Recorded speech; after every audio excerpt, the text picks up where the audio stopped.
Chapter 3401. Many of the children were very excited. They surrounded Nua Han's father and looked at him with admiration. Some even said, "Xiao Bao isn't here yet. He must be too embarrassed to come. His father can't be compared to Nua Han's father." That's right. Look at him, he came alone. He was still talking about how handsome his father was. He must be bragging. Nua Han's father is the most handsome. I'm so envious of Nua Han. If only I had such a handsome father. And Nua Han's father is so powerful. I saw his father drive a luxurious car here today. Also, Nua Han's family is very rich. His father's company makes millions every month. Nua Han's face was even more pleased with himself. He crossed his arms and looked at Xiao Bao arrogantly. How was it? He couldn't be compared to him. Now, all the children in the class thought that his father was the most handsome. Let's see what this stupid Xiao Bao can do. The chubby boy provoked him with contemptuous eyes from time to time. Xiao Bao was so angry that his face turned red. The teacher looked at him and asked curiously, "Xiao Bao, where are your parents?" Before Xiao Bao could speak, Gu Jinglian held Chu Ho's hand and walked past the classroom window. His tall and slender figure attracted the attention of all the parents and children in the class immediately. Some of the children stared at him with their eyes wide open. Many of the parents were also shocked. This man was really too tall. Just by looking at him, he was about 1.9 meters tall. They didn't know if it was because of his height, but his aura was intimidating. His every move had the aura of a magnificent army, looking down on all living things. Gu Jinglian and Chu Ho walked to the door and stood behind Xiao Bao. Chu Ho smiled and said, "Hello, teacher." The teacher was stunned. "You are?" Without waiting for Chu Ho and Gu Jinglian to introduce them, Xiao Bao immediately said, "Teacher Xue, this is my father and mother." Gu Jinglian responded with a cold smile, appearing polite but indifferent. "Sorry, I'm late." Teacher Xue was shocked speechless. When the fat boy saw Gu Jinglian, his mouth opened so wide that he could swallow several eggs. His eyes widened as he stared at Gu Jinglian in disbelief. Were they Xiao Bao's parents? Liar. Impossible. At this moment, the chubby boy was completely stunned by Gu Jinglian's astonishingly handsome appearance. Xiao Bao's appearance belonged to the cute type. Therefore, the chubby boy had imagined what Xiao Bao's parents looked like, but he never would have thought that Xiao Bao's father would be so handsome. Gu Jinglian's facial features were more feminine. His facial features were cold and elegant, but they carried a kind of invasive beauty. However, his facial features were very handsome and upright. He had sword-like eyebrows, phoenix eyes, a high nose bridge, and thin lips. This was a beauty that could destroy the world. It had nothing to do with gender. Even if it was a man, in front of such an arrogant man, they would feel ashamed of their inferiority. This kind of man was not usually seen in real life. He could only be seen on television. However, even Gu Xingze, who was once known as the beauty of the century, would pale in comparison to him. If the two of them stood together, it would be difficult to tell who was better. Chapter 3402. Gu Xingze was a rare beauty in the entertainment industry. It was a pity that he had passed away at such a young age. However, this man's eyes and eyebrows bore some resemblance to Gu Xingze's. The most outrageous thing was that this man was shockingly young. Just by looking at his face, one could tell that he wasn't even 28 years old. And the woman standing next to Gu Jinglian was Xiao Bao's mother. Perhaps with Gu Jinglian in front of her, the second look at her was not as stunning as before, but she was definitely a woman with delicate features. Her eyebrows had a heroic spirit that ordinary women didn't have. Her facial features were beautiful but serious. Although she tried her best to appear gentle, as someone from the Interpol, she had a dignified aura that couldn't be ignored. Teacher. Xiao Bao saw that Teacher Xue was still in a daze and tried to call out to her a few times. Teacher Xue came back to her senses and immediately said, "You must be Xiao Bao's parents." please return to your seat. The parent-teacher conference is about to start. Gu Jinglian held Xiao Bao's hand and returned to their seats with Chu Ho under everyone's shocked gazes. After Xiao Bao sat down, Gu Jinglian and Chu Ho ran into some difficulties. Although the chairs that the parents were sitting on were especially high, Gu Jinglian's tall and slender body was still stretched out when he sat down. Chu Ho had no choice but to stand up awkwardly and move the table slightly. Only then did the two tall people have a small space to sit. A few of the parents couldn't help but mumble in surprise, "They're so tall, I feel that it's quite uncomfortable for them to sit in such a small space, the couple is so tall and so good-looking." When the child grows up, he'll definitely be very tall too. Shang'er turned around and looked at Xiao Bao. She praised sincerely, "Xiao Bao, your father is really handsome. Much more handsome than Nua Han's father." Xiao Bao smirked proudly, but was immediately embarrassed by the compliment. Blushing, she said, "Of course my dad is handsome." Children did not understand hypocrisy and modesty. Even if they were embarrassed to be praised, they would still happily accept it. Gu Jinglian frowned. There were many ways for young masters to compete with each other. However, this was the first time his own son had compared him to see whose father was more handsome. He didn't particularly care about his appearance, but because he had a serious obsession with cleanliness, he always took care of himself. Coupled with his exceptional looks and height, it could be said that he was particularly conspicuous among the group of parents. Ms. Xue stood on the podium and smiled at the audience. "Dear parents, hello. First of all, please allow me, on behalf of all the teachers and students of Sunflower Class, to extend our warm welcome and sincere thanks to all the parents present today." Ms. Xue was giving a speech on the podium. However, below the podium, whether it was the parents or the children, all of them were secretly sizing up Gu Jinglian. Chu Ho sat in his seat and felt the gazes from all around him. For a moment, he felt as if he was sitting on pins and needles and felt uncomfortable all over. She used to be a criminal police officer. Whether it was in the past or now, she didn't like the feeling of being watched in disguise. Especially Nua Han's father, who kept nagging Gu Jinglian to look in her direction. Chu Ho raised his eyebrows unhappily and followed his line of sight to glare at him. Chapter 3403. Gu Jinglian was speechless. "What kind of game is this? I'm not playing." Chu Ho's eyebrows twitched. Just as he was about to say something, Teacher Xue called out from the podium, "Little you."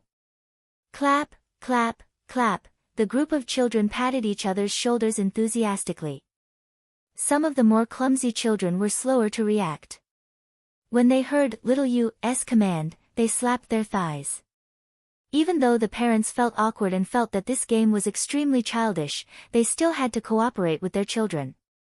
Therefore, they responded sparsely. Only Gu Jinglian sat in his seat and did not move at all. Teacher Xue laughed and said, "Xiao Bao's father is not keeping up with everyone's rhythm." Gu Jinglian raised his eyebrows impatiently. "Damn it." Xiao Bao laughed and said mockingly, "Daddy, you're so stupid. You don't even know how to play such a simple game." Gu Jinglian glared at him. "Shut up." Xiao Bao obediently shut his mouth. Shang'er, who was sitting in front, saw this and mumbled, "Xiao Bao, your father is so fierce." "Really? My father never dares to be fierce to me." Gu Jinglian saw the two children looking at each other and whispering to each other. Behind him, Chu Ho poked him with his finger and said angrily, "Are you here for a parent-teacher conference or just sitting around? Since you're already here, don't put on airs." Gu Jinglian said coldly, "Why didn't I hear about such a stupid game before coming here?" Xiao Bao moved closer to him and whispered, "Daddy, don't be embarrassed. Otherwise, everyone will think that you're stupid for not knowing how to play such a simple game." Gu Jinglian looked around. Just as Xiao Bao said, seeing that he was sitting still, the other children whispered, "Xiao Bao's father is so stupid. He doesn't even know how to play such a simple game. Shame on him." No wonder Xiao Bao was born so stupid, Gu Jinglian glanced over coldly. The child who said that Xiao Bao was stupid immediately had his mouth covered by his mother. Shoo! Don't say it. How dare he call his son stupid? It's starting. Chu Ho nudged him. Teacher Shui gave another command, rainstorm. Da-da-da, a group of people stomped their feet. Gu Jinglian was caught between a rock and a hard place. He stepped on it symbolically, but his face darkened. Chu Ho tried his best to hold back his laughter. Only the heavens knew how interesting it was for this man to play such a childish game. His face was especially dark, as if he was about to explode at any moment. It seemed that only during Xiao Bao's parent-teacher conference would there be such an opportunity for this demon king to play such a childish game with a bunch of little kids. Moderate rain. Pa pa pa, Xiaoyu. Pa pa pa, rainstorm. Da-da-da, the earth quaked and the mountains shook. During the break, Gu Jinglian leaned against the wall in the corridor with an ashen face. His almond-shaped eyes were gloomy. Xiao Bao stood pitifully beside him and said innocently, "All right. Daddy, don't be angry. Next time, I won't let you play such a boring game." "There won't be a next time." The chubby boy pulled Li Xianlai to the corridor and saw Xiao Bao hugging Gu Jinglian's long legs. The chubby boy pointed at Xiao Bao and said, "Daddy, that's him. His name is Gu Qingzi. He's been bullying me." Chapter 3404. The chubby boy nodded and waited for his father to stand up for him. Li Xianlai walked up to Gu Jinglian and greeted him with a smile. "You're Gu Qingzi's father, aren't you?" Gu Jinglian looked up and glanced at him. His icy gaze swept over him before he smirked coldly. "What's the matter?" "It's nothing special. I just wanted to meet my rumored competitor." Li Xianlai said casually, "Children don't know any better and are actually competing over such childish things. Do you know what the two of them are doing compared to us? I've always heard from my son that your Xiao Bao said that you're the most handsome father in the world. It made me a little curious too. However, now that I've seen you in person, you really live up to your reputation." Gu Jinglian's reaction was very cold. He was a man of few words, so he didn't respond to Li Xianlai's greetings and only smiled coldly. It was obvious that he didn't care. As a result, Li Xianlai was extremely embarrassed and couldn't find a way out. His expression suddenly became a little unhappy. Usually, in the company, it was only his subordinates who complimented him. He didn't care about other people's expressions. Li Xianlai purposely picked on Gu Jinglian not only for his son's reputation, but also for his own reputation. He said, "I don't think I've heard you mention before. What do you do for a living?" Gu Jinglian said coldly, "That's not for you to ask about." Li Xianlai suddenly felt suffocated again. Gu Jinglian's tone was neither cold nor warm. Although his words were concise and comprehensive, the arrogance in his words couldn't be concealed at all. It made Li Xianlai extremely embarrassed. He snorted coldly and said, "I didn't expect you to be so arrogant. It seems like you've been in power for a long time, so you speak with such an arrogant tone. If you ask me, there's no shortage of important people here. Most of the people who can send their children to this kindergarten are worth tens of millions or more. Even if you really have some background, you don't have to be so arrogant, right?" These words were a classic example of hitting the nail on the head. Gu Jinglian was already fuming because of the boring conversation just now. He said coldly, "Do I need to ask for your opinion on my attitude and emphasis?" When Xiao Bao saw this, he couldn't help but worry that Gu Jinglian would make things difficult for Li. He immediately said, "Dad, don't be angry. Don't stoop to his level. Let's go into the classroom." With that, he held Gu Jinglian's hand and walked into the classroom. Li Xianlai was so angry that he stomped his feet. Gu Jinglian's arrogant attitude had completely angered him. If it wasn't for the school, he would have flared up. Motherf asterisk Ker, what the hell is this? What are you so arrogant for? Li Xianlai planned to give this guy a good taste of his medicine. That, and parents, too. Calm. The. 3 people, 4 legs. The rules of the 3-person, 4-person leg-tied race were relatively simple. The parents and children were in one group, and each group had one leg tied together with a cloth bag. The bag was tied above the ankle joint and the calf near the knee. Then, they stood up and started running at the same time. In the end, the first one to reach the finish line was the winner. Chapter 3405. When Chu-ho was working at the Public Security Bureau, he had come across this game at an event held by the Bureau. However, Gu Jinglian had never heard of it. They were in the second group for the preliminary round.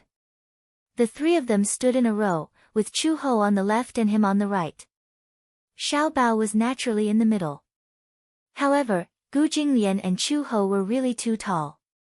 Xiao Bao couldn't even hug their waists when he stood in the middle. Xiao Bao didn't have much confidence. He felt that this game was really too difficult.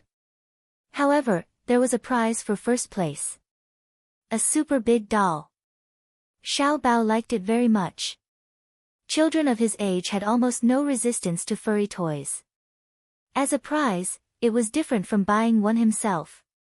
A prize meant honor. Xiao Bao naturally looked forward to it. Hence, he asked Chu-ho, "Mom, can we win?" Chu-ho glanced at Gu Jinglian, then looked at Xiao Bao and said, "It's not a problem to win, as long as your dad doesn't drag us down." Gu Jinglian heard this and snorted disdainfully. He said mockingly, "Who's the one dragging us down?" Xiao Bao whimpered and tugged at Gu Jinglian's sleeve. "Dad, you have to win. I heard that the prize is a very big toy." Gu Jinglian raised his eyebrows. His tone was unusually gentle. "Got it." Teacher Shui raised her whistle and swept her gaze around. When she saw that all the parents and children were ready, she clapped her hands and said, "Is everyone ready?" "Ready." "Then, let's invite the parents to bring their children to the finish line." Teacher Shui counted down. Accompanied by a loud whistle, a group of parents brought their children to the finish line with great difficulty. The rules were simple, but the game was difficult to play. Not only did it test the tacit understanding between parents and children, but due to the difference in height, if the steps of the parents were too big, the children would inevitably not be able to keep up. They might even fall. The fat boy was in the same group. As soon as he whistled, the 3 of them rushed to the finish line in a flurry. The father and son were eager to win. When they were close to the finish line, their steps were hurried and they dragged the little fellow down with them. They were in quite a sorry state. In the beginning, Gu Jinglian could not coordinate with Chu-ho. The 2 of them carried Xiao Bao and stumbled. The main reason was that Gu Jinglian was too tall, which became his biggest disadvantage. He had always been arrogant, so it was impossible for him to cooperate with Chu-ho. Chu-ho tried to cooperate with him. In the end, he barely managed to reach the finish line in second place in the group and entered the finals. Xiao Bao cheered, feeling that he was one step closer to victory. However, Chu-ho despised it to death. "You're so clumsy." Gu Jinglian was originally at a disadvantage. His desire to live had been aroused, so he was a little unhappy. When he heard her say that, his expression became a little dangerous. "Who are you calling clumsy?" "I said, Mom is talking about me." Xiao Bao stood between them and said with a head full of cold sweat, "Mom must be saying that I'm clumsy." Gu Jinglian was speechless. Chu-ho was speechless. Xiao Bao complained, "Sigh, it's all my fault. I'm so clumsy that I dragged you guys down to get first place. Don't stumble in the finals." Chu-ho said, "Otherwise, Xiao Bao's first place will be gone." Gu Jinglian said, "Don't worry." Chapter 3406. When they were preparing for the finals, Gu Jinglian tied up his legs. Suddenly, he thought of something and hugged Xiao Bao's shoulder. With his lift, Xiao Bao was lifted up a little and was almost lifted into the air. Ah! When Chu-ho saw this, he immediately understood his intention and hugged Xiao Bao's other shoulder. The 2 of them were carrying Xiao Bao in their arms. This way, they only had to worry about the coordination of their feet. Gu Jinglian said, I'll use my right leg first, you use your left leg first. Chu Ho nodded and said, okay. As soon as the whistle blew, Gu Jinglian narrowed his eyes and took a step forward. Chu Ho also moved. This time, the two of them cooperated exceptionally well. They took turns to kick and were terrifyingly coordinated. The group of people watched as the two of them instantly left the team behind them more than 10 meters behind and strode towards the finish line. In the end, the two of them felt that walking was too slow and actually started running. They approached the finish line like a whirlwind. Oh my God! Look at them, they're actually carrying the child. They're so strong. Some parents wanted to imitate them, but the men were fine. However, most of the mothers could not lift their children. Instead, they were flustered and embarrassed. While many parents were still struggling at the starting point, Gu Jinglian and Chu Ho had already carried Xiao Bao across the finish line. Teacher Shui blew the whistle in shock and announced the winner. First place, Gu Chengze. The chubby boy was so angry that he could only stare. He said angrily, "It's all Daddy's fault. He let Xiao Bao steal the limelight. I can't accept this." Li Xianlai was also not in a good mood. After being ridiculed by his son, he was even angrier. In the end, the other parents' teams also reached the finish line one after another. The second and third places were also decided. Shang'er was very happy to be in third place. On the podium, Gu Chengze stood on the highest step with his hands behind his back. He looked proud. Shang'er said enviously, "Xiao Bao, your parents are so awesome." Of course. Xiao Bao patted his chest proudly and said, "My mom used to be a police officer. She can subdue a strong man to the ground with one hand." So powerful. Shang'er was dumbstruck. Teacher Shui came over to give out the prizes. The second and third place prizes were stationery. There were crayons and cartoon sharpeners. The first place prize was a meter-long doll. Xiao Bao was so happy that he hugged her tightly and grinned from ear to ear. Standing below the stage, Gu Jinglian looked at the little guy on the stage. The ice on his face finally broke and a slight smile appeared on his lips. Chu Ho inadvertently caught a glimpse of the smile on his lips. He was startled for a moment before curling his lips into a smile as well. When the parent-teacher conference ended, Xiao Bao was still reluctant to leave. Today was probably the happiest day of his life. There was Daddy, Mommy, and him. In the end, the three of them competed in a competition and even won a prize. Everything that he had never dared to imagine had actually happened. It was so happy that it felt surreal. When they left the kindergarten and walked to the parking lot, Xiao Bao was hugging the heavy doll. Chu Ho offered to help him carry it, but he was reluctant to let go. "Mommy, I'll carry it." Xiao Bao hugged the doll like it was a treasure, his face beaming. "This is Xiao Bao's prize. No one can snatch it from me." Chapter 3407. Before he could finish speaking, a shadow flashed past him. Little chubby boy appeared out of nowhere and slammed him onto the ground. Xiao Bao was caught off guard and was knocked to the ground. Immediately after, his arms were empty. The toy had been snatched away by Nua Han. Gu Jinglian turned around and saw Xiao Bao on the ground. Chu Ho immediately went forward and picked up Xiao Bao. Xiao Bao was in pain from the fall, but he held it in and did not cry. When he looked over, he saw that little chubby boy had already snatched his toy away and was holding it in his arms.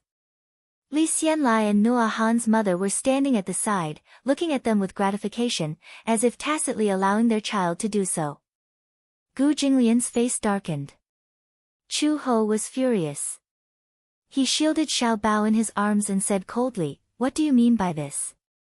Are you condoning your child to snatch someone else's toy?" Nua Han's mother said disapprovingly, "What do you mean by snatching? The child is not sensible. It's not as serious as you make it out to be. Isn't this snatching? Taking something without permission is called stealing, in the dark, and snatching, in the open."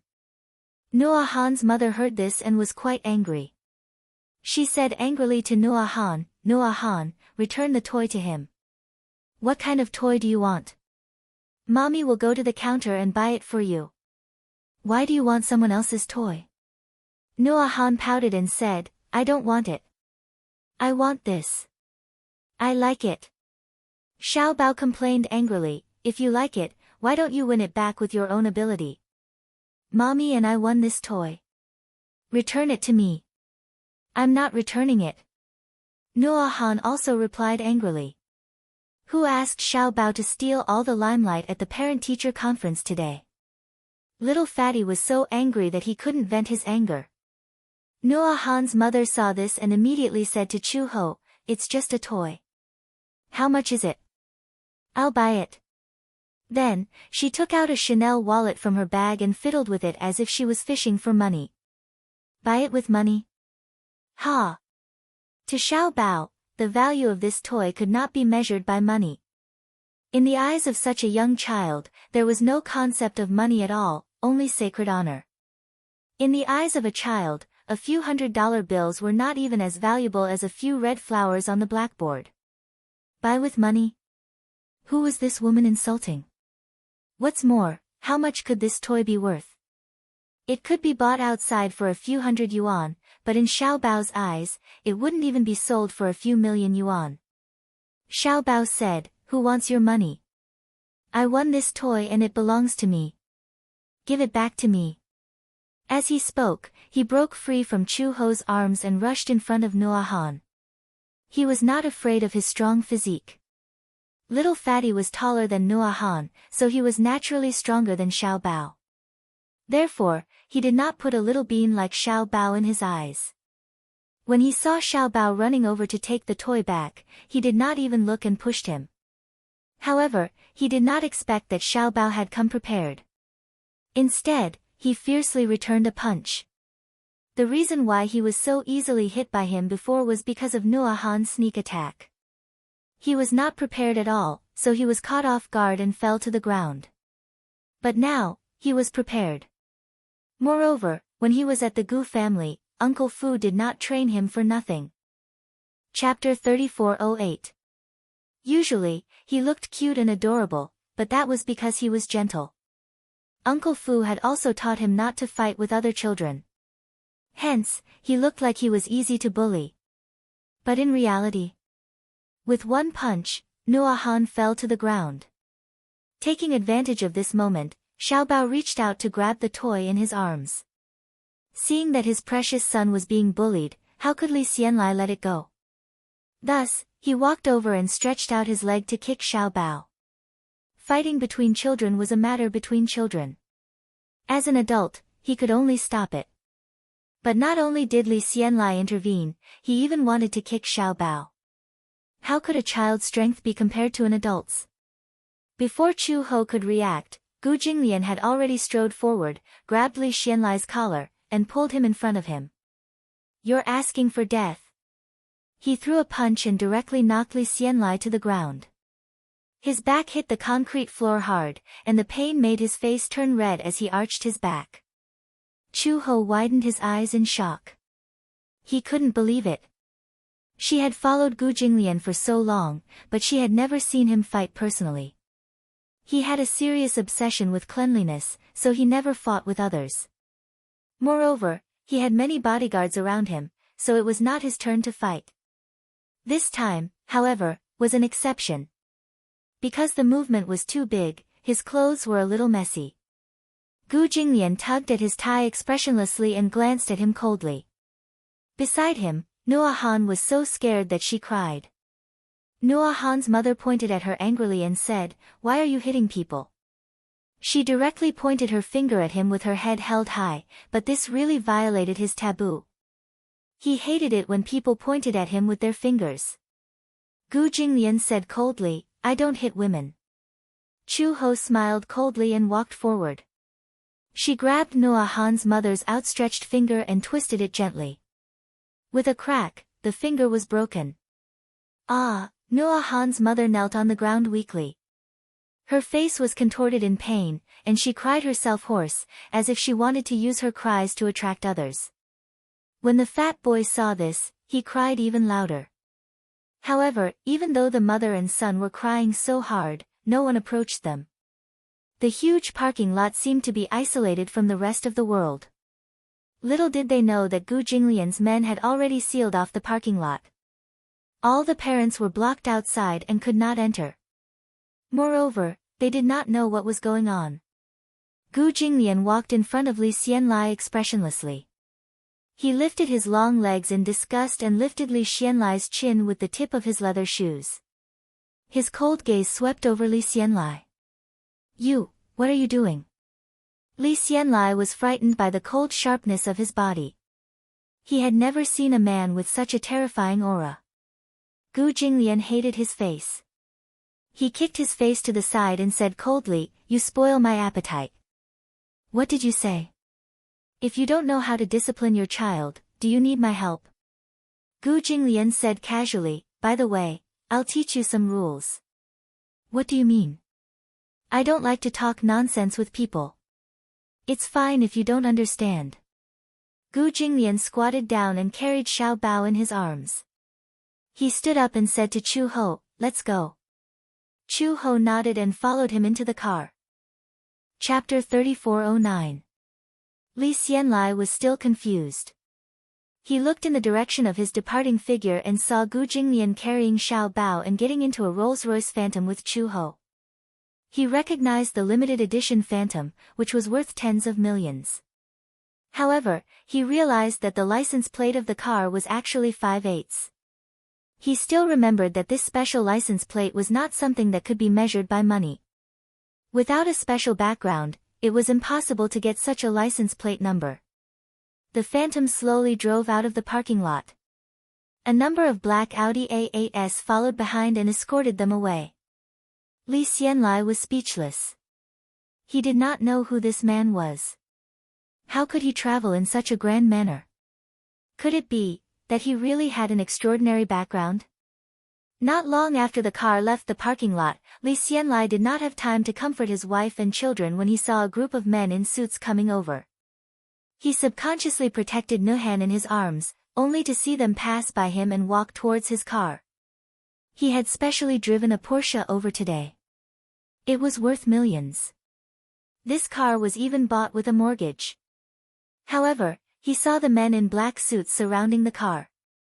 Although they were unarmed, their aggressive posture made Li Xianlai extremely nervous. "What are you doing?" Just as he finished speaking, he heard a voice. "Smash it!" Li Xianlai sucked in a breath of cold air and immediately rushed over, only to see a few men in black facing his Porsche, ruthlessly kicking. These people were all well-trained fighters. Not to mention that they were unarmed, even a casual punch from them was enough to shatter his car window. "Stop!" Li Xianlai was so anxious that his eyes were about to burst. He rushed over, only to see the men kicking and punching the car door and bumper into pieces. A few places were dented. The car window shattered into snowflakes. Some of them even exploded. The windshield wipers were also broken. Even the glass was smashed beyond recognition. Two men rushed over with iron rods in their hands and started smashing the car. Nuhan's mother was so frightened that she screamed. Li Xianlai was so anxious that he stomped his feet. However, due to the large number of people, he did not dare to stop them. He could only watch helplessly as they smashed and smashed his beloved vehicle. Nuhan's mother pushed him and said, "What are they doing? Hurry up and call the police." "Are you crazy?" Li Xianlai turned around and glared at her. "Can't you see? They are all from the Hay Society. Call the police. Go to hell." Then what should we do?" Li Xianlai gritted his teeth, but he could not think of a way.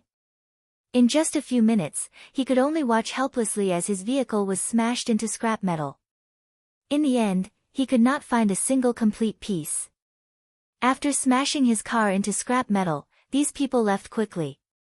Before they left, they said, "This is just a warning, this is just a warning, this is just a warning, be sensible, you hear me?" With that said, the group's mother's father. Nuhan was scared out of her wits. Nuhan's mother looked at the smashed car and wanted to cry. She mumbled, "What should we do? Who are they?" "I guess," Li Xianlai's breathing became uneven. "I guess they are probably Xiao Bao's father's men." Chapter 34:10. Nuhan's mother was so frightened that she started babbling incoherently. "But these people are obviously from the He society." "Don't tell me."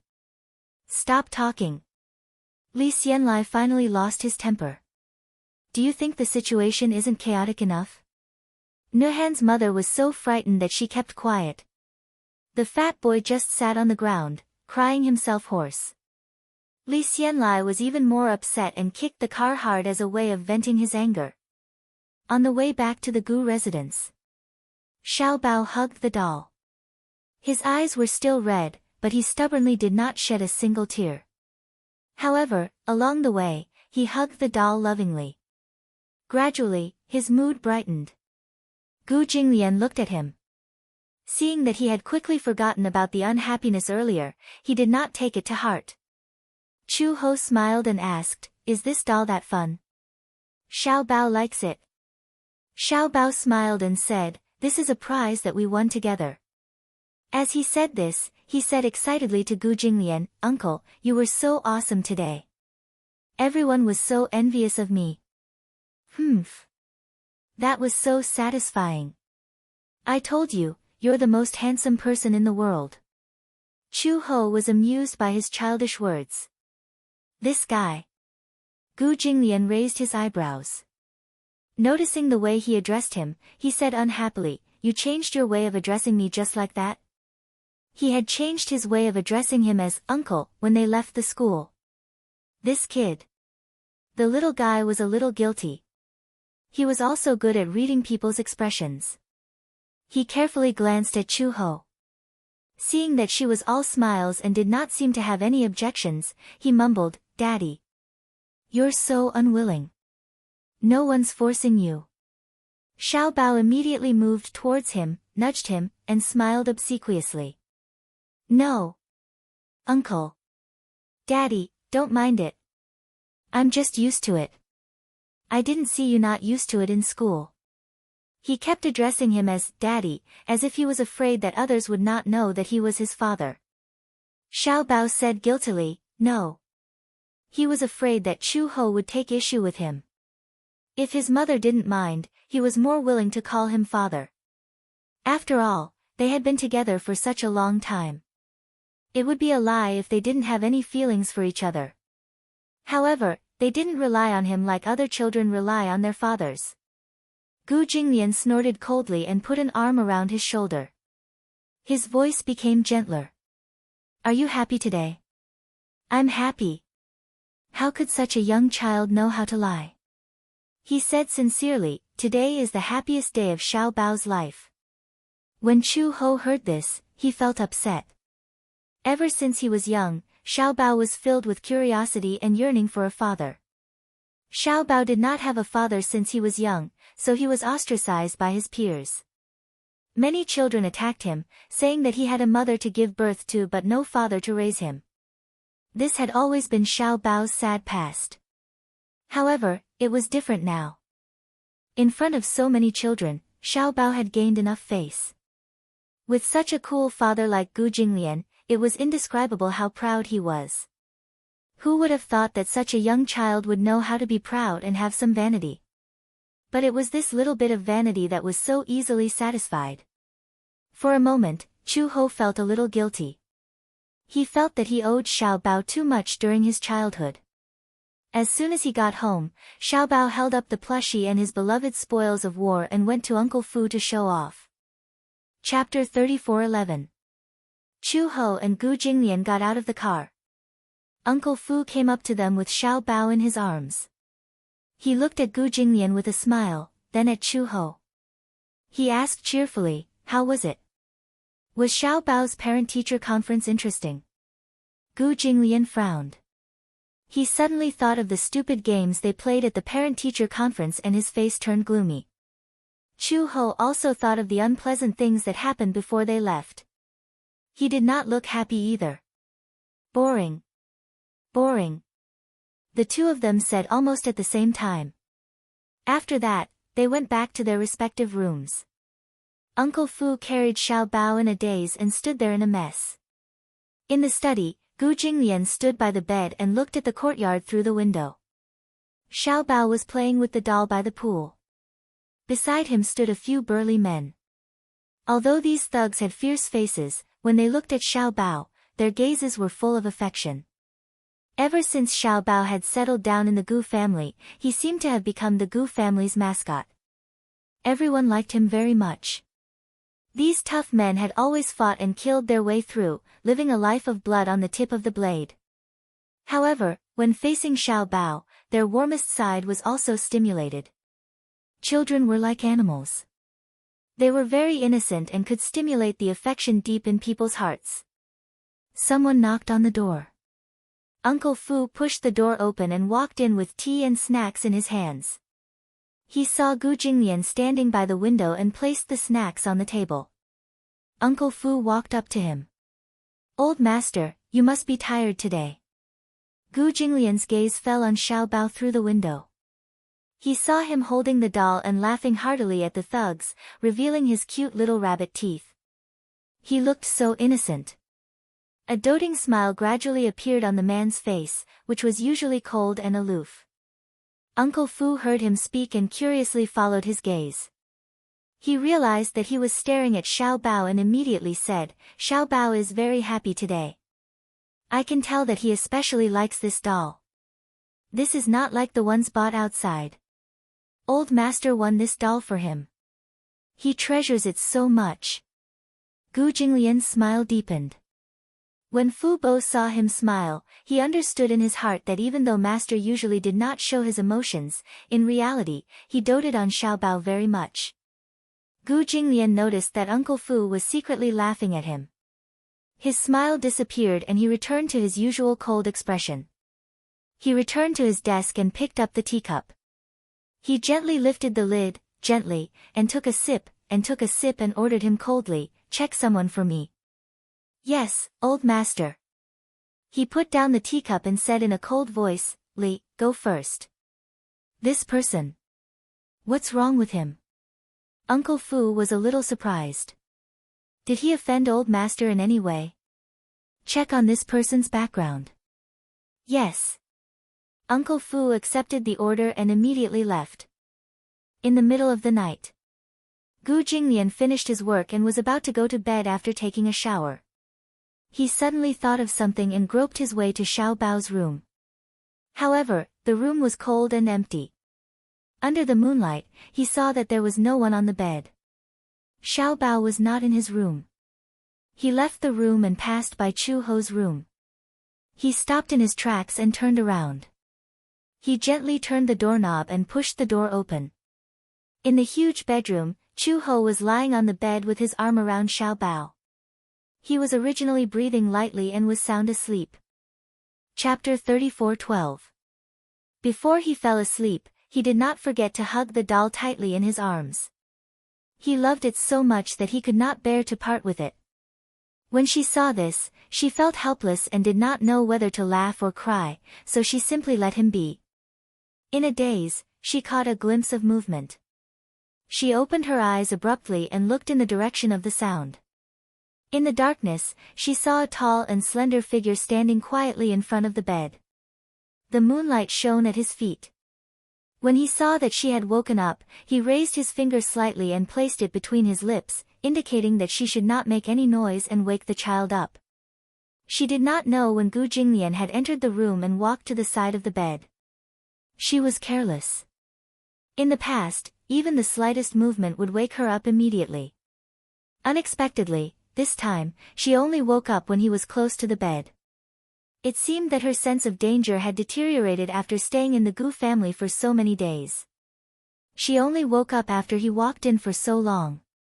Gu Jinglian looked down and saw Xiao Bao sleeping soundly in Chu Ho's arms with a contented expression on his face. His two arms were wrapped tightly around the doll. Even though he was sleeping, he could not bear to let go of the doll. How much did he like this doll? But in Gu Jinglian's eyes, this doll was so ugly that it could not even be compared to him. He slowly sat sideways by the bed and sized him up. As he looked at Xiao Bao's chubby and fair little face, he could not help but have the urge to tease him. He reached out his slender fingers and gently pinched Xiao Bao's nose. When Chu Ho saw this, the corners of his lips twitched violently. He did not expect this man to have such a wicked sense of humor. In his sleep, Xiao Bao suddenly felt that he could not breathe. His little mouth opened with a pft sound. He breathed through his mouth, but he did not wake up. This guy was really in a deep sleep. Gu Jinglian could not help but feel that this guy was especially cute only when he was asleep. At least, it was quiet. When the little guy's eyes were closed, his thick eyelashes were very obvious all of a sudden. Gu Jinglian leaned closer and gently stroked his eyelashes with his fingers. Even in his sleep, the little fellow sensed something strange coming from his eyelids. Subconsciously, he waved his hands and kicked the doll in his arms to the ground. As he spoke, his temper was quite bad. Gu Jinglian pinched his cheeks. The doll was kicked to the ground, and Xiao Bao now had a place for him. Chu Ho watched helplessly as he lay down beside Xiao Bao. For a moment, he felt uncomfortable all over. Is he going to sleep here tonight? Chu Ho felt that his limbs were a little stiff, to the extent that he could not help but pull back his arm that was holding on to Xiao Bao, afraid that he would come into contact with him. Gu Jinglian caught a glimpse of her uneasy expression from the corner of his eye, but he did not pay much attention to it. He gently hugged Xiao Bao's shoulder and closed his eyes. During the day, he was busy with work, and the little guy had to attend classes at the kindergarten. Therefore, they did not have much time to spend together. Even though sometimes the little guy deliberately wanted to get close to him, he felt that when the little guy was awake, he was too clingy. He could not wait to kick him as far away as possible. However, when he did not see him making a fuss, he missed him. It was really unbelievable. It seemed that he had not adapted well to the role of a father. When Gu Jinglian closed his eyes, Chu Ho, who was beside him, finally relaxed. It seemed that he just wanted to sleep with Xiao Bao. Chapter 34:13. The next day, when the morning sun shone in and shone on Xiao Bao's body, the little guy woke up and opened his sleepy eyes. His little hand that was clenched into a fist gently rubbed his sleepy eyes, but all of a sudden, he felt that the place he was lying on had become much more crowded. He turned his head in confusion and saw Chu Ho hugging him, sleeping soundly. He curiously turned his head again, only to see Gu Jinglian lying on his left, sleeping quietly. The little guy's mouth instantly formed an O shape and he sucked in a breath of cold air. When did this big guy lie down? Why didn't he feel anything at all? Where was his doll? Could it be that in the middle of the night, his doll had become his father? Xiao Bao's mind was in a mess, but he saw Gu Jinglian with one hand behind his head and the other holding him. His handsome and quiet sleeping face was so beautiful even when he was sleeping. Xiao Bao stared at him for a long time, and finally came back to his senses. He turned his head to look at Chu Ho, and then looked at him. His heart was suddenly filled with satisfaction. He was a little happy in his heart, so happy that he didn't know what to do. For the first time in his life, he was lying on the same bed with his parents. Although he was sleeping in the middle and felt quite crowded, he still sincerely hoped that time would stop like this. So happy. It turned out that sleeping with his parents felt so safe. Although he woke up and was almost shocked, when he came back to his senses, Xiao Bao felt that he was so happy that he was about to fly to the clouds. Xiao Bao suddenly and carefully turned to face Gu Jinglian. He couldn't help but reach out his hand to trace his facial features. His handsome eyebrows were sword-like, his eyes were closed, his eyelashes were black, his nose was high, and his thin lips were gently pursed. His fingers gently traced his eyebrows. In his sleep, Gu Jinglian slightly frowned. He immediately carefully retracted his hand and immediately closed his eyes, pretending to be asleep. Hearing that there was no movement for a long time, Xiao Bao carefully opened the corners of his eyes again. Seeing that Gu Jinglian didn't seem to have any reaction and was still asleep, he was relieved. He lay flat again and looked down at his body. He saw Gu Jinglian's hand on his shoulder, and Chu Ho's hand around his waist. He didn't know why, but he had an idea. Thus, he carefully raised his hand and moved Gu Jinglian's heavy palm little by little towards Chu Ho's hand. He moved carefully, afraid that he would wake the two sleeping people. Gu Jinglian's palm was very big. Compared to his small hand, it could easily wrap around both of his hands.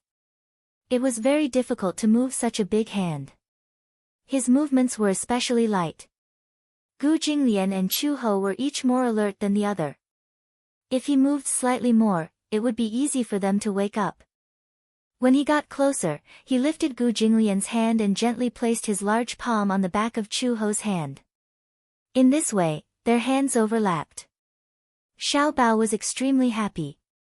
His little face was red as he covered his mouth and laughed secretly. Ah, if only Daddy and Mommy were really so loving. Even in his dreams, he fantasized that Daddy and Mommy could truly love each other. In this way, the three of them could be together forever. In this way, he didn't have to worry about who to avoid. Although he now had Mommy and Daddy, the way they interacted with each other was very strange. Chapter 34:14. As Xiao Bao fantasized, he unknowingly felt a little sleepy. It was Saturday, so he didn't have to go to school. He closed his eyes and planned to have a good night's sleep. At 9:00 in the morning, Uncle Fu walked to Chu Ho's room and was about to wake them up when he opened the door. From afar, he saw three people lying on the bed. His eyes widened in shock and he almost couldn't close his mouth. Master! When did he lie here? He remembered that when he went to the study last night, Gu Jinglian hadn't gone to bed yet. Why was he sleeping here? Uncle Fu's imagination ran wild. When he walked into the room, Chu Ho woke up with a start. She frowned. Before she opened her eyes, she felt another hand on the back of her hand. She glanced over from the corner of her eye and realized that Gu Jinglian's hand was on the back of her hand. She opened her mouth slightly in shock and couldn't come back to her senses. What was going on? Why did he put his hand on the back of her hand? The man opened his eyes. Before he came back to his senses, he vaguely sensed that something was wrong. There seemed to be something warm and soft wrapped in his palm. His gaze followed his hand and he saw that his hand was on the back of Chu Ho's hand. For a moment, he was a little dazed. When he came back to his senses, he looked up. Their eyes met, but they quickly withdrew their hands. Gu Jinglian sat up on the bed immediately. He instinctively tugged at his tie, but his fingertips were clasping the lapels of his pajamas. He frowned and looked up. When he saw Uncle Fu standing at the bedroom door, he was stunned. What did he just see? What did he just see? He saw Master's hand on the back of Chu Ho's hand. Could it be? He couldn't help himself. Last night, it was impossible. Xiao Bao, the third wheel, was lying in the middle. However, it was an indisputable fact that the two of them had slept on the same bed. Uncle Fu looked at Gu Jinglian meaningfully. He suddenly realized something. Recently, Master rarely got close to other women.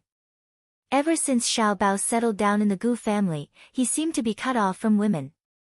And after Chu Ho moved into the Gu family, this situation worsened.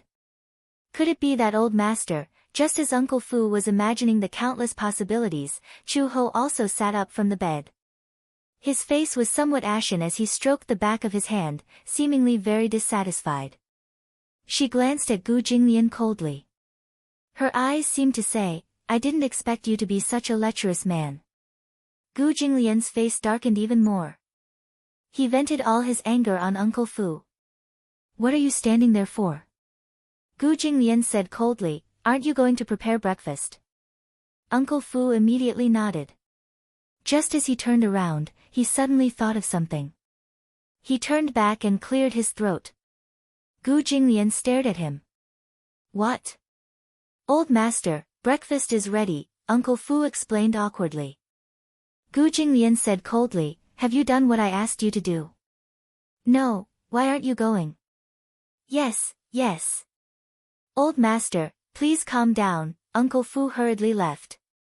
Old Master's temper when he woke up was too terrifying. He couldn't bear it.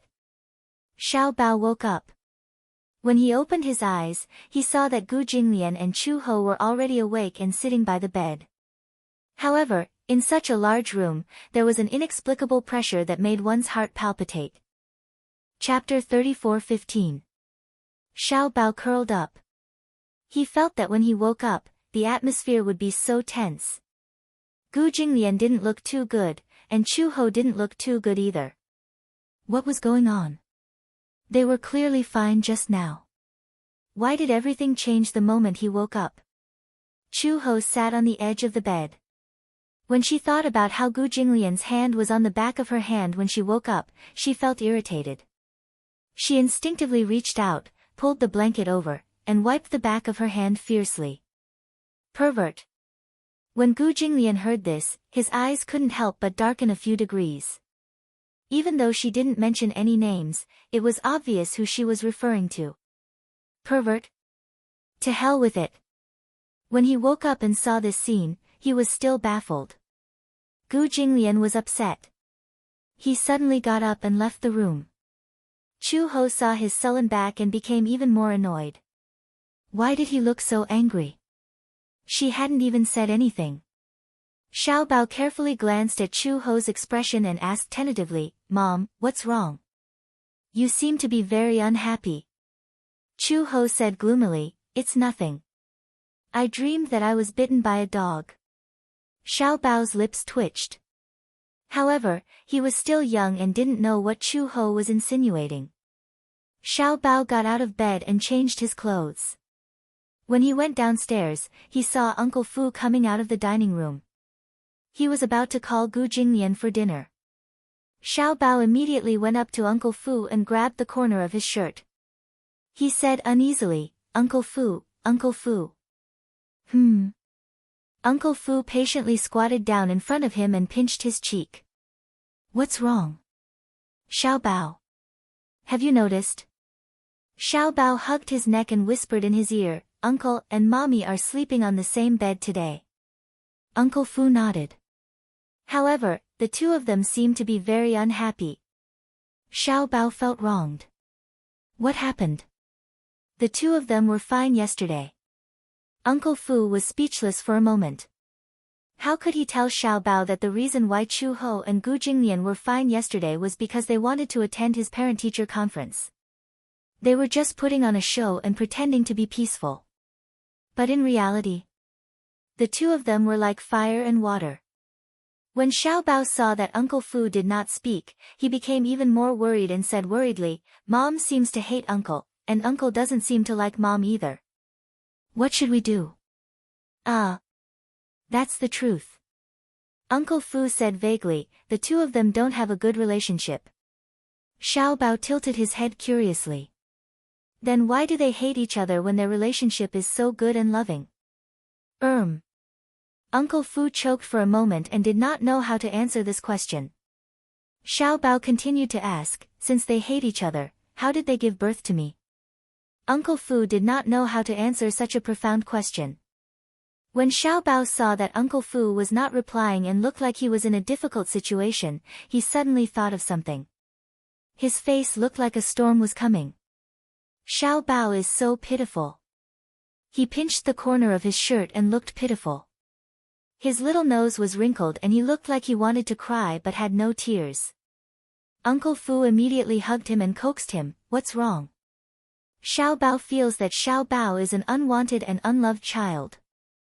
Chapter 34:16. When Uncle Fu heard this, he immediately replied, "How can Xiao Bao say that? Who said that no one wants Xiao Bao? Who said that no one loves Xiao Bao? Doesn't Uncle Fu dote on you?" Whoa! It would have been better if he hadn't said this. Once he did, Xiao Bao opened his mouth and howled. Uncle Fu was caught off guard and his eardrums almost exploded. Xiao Bao doesn't want Uncle Fu. Xiao Bao wants Papa, Xiao Bao wants Mama. Okay. Shoo! Uncle Fu hugged him tightly and coaxed him, don't cry. Xiao Bao, how can you think this way? Doesn't your papa dote on you? Your mama dotes on you too. But, Xiao Bao sobbed as if he had suffered a great grievance. He hugged Uncle Fu's neck, his eyes red and filled with tears. He looked very pitiful. But Papa doesn't like Mama, and Mama doesn't like Papa either. By then, Papa will definitely have another woman he likes, and Mama will definitely have another man she likes. By then, when Papa marries another woman, and Mama marries another man, Xiao Bao will have one more stepmother and one more stepfather. If Papa hates Xiao Bao, and Papa hates Xiao Bao and ostracizes Xiao Bao, Papa doesn't want Xiao Bao, and Mama doesn't want Xiao Bao either, Xiao Bao will completely become an unloved and unwanted child. Whoa! After throwing out a series of words, the little bean sat down on the ground and wailed loudly. His cries were earth-shattering, and even ghosts and gods would weep. Uncle Fu covered his face. He had to admit that the little boy understood this problem very well. When he thought about it, it made sense.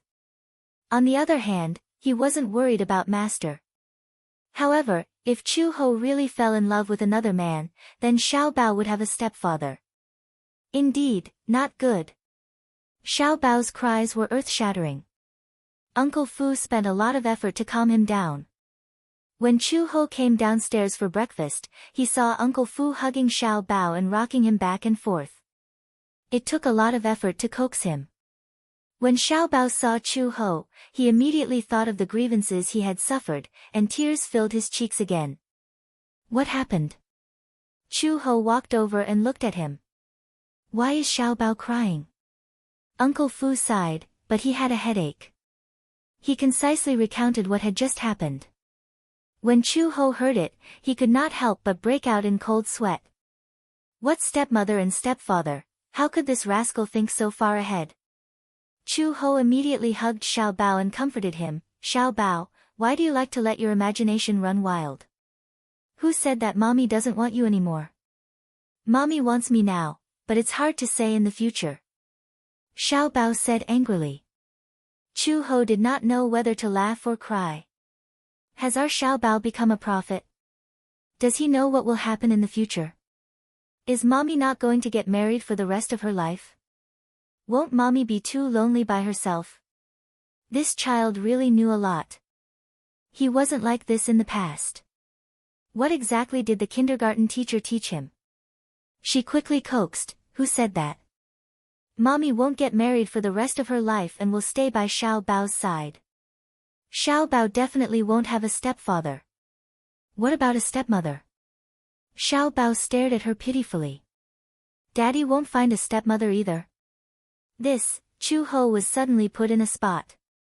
This was hard to say. Chapter 34:17.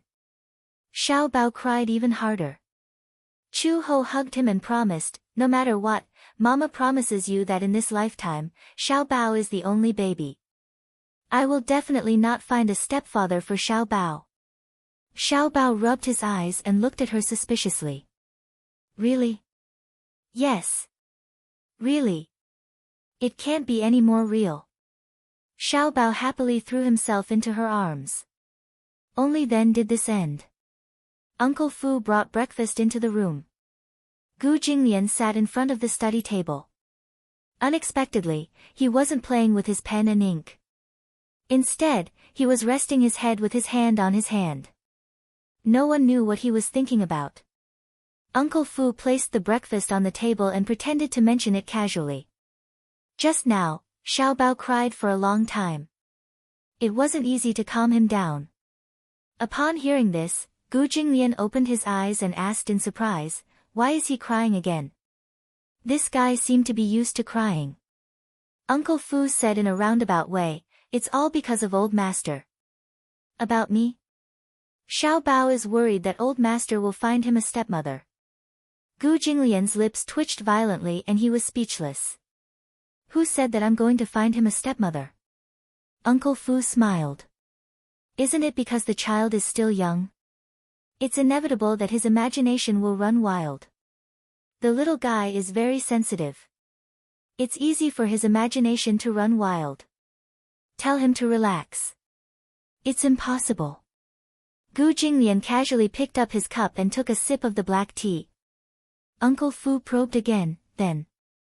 Old master, it's not that I want to say this, but it's still the same old saying. Now, in the entire Gu family, only old master's marriage matters are the most worrying. I've said it before. I'm not getting married. Gu Jinglian put down his cup and said coldly, you don't have to worry about this. Uncle Fu sighed and said, how can I not worry? Master, do you have a girl in mind? No, Gu Jinglian said without thinking. Then, how about Chu Ho? Uncle Fu smiled.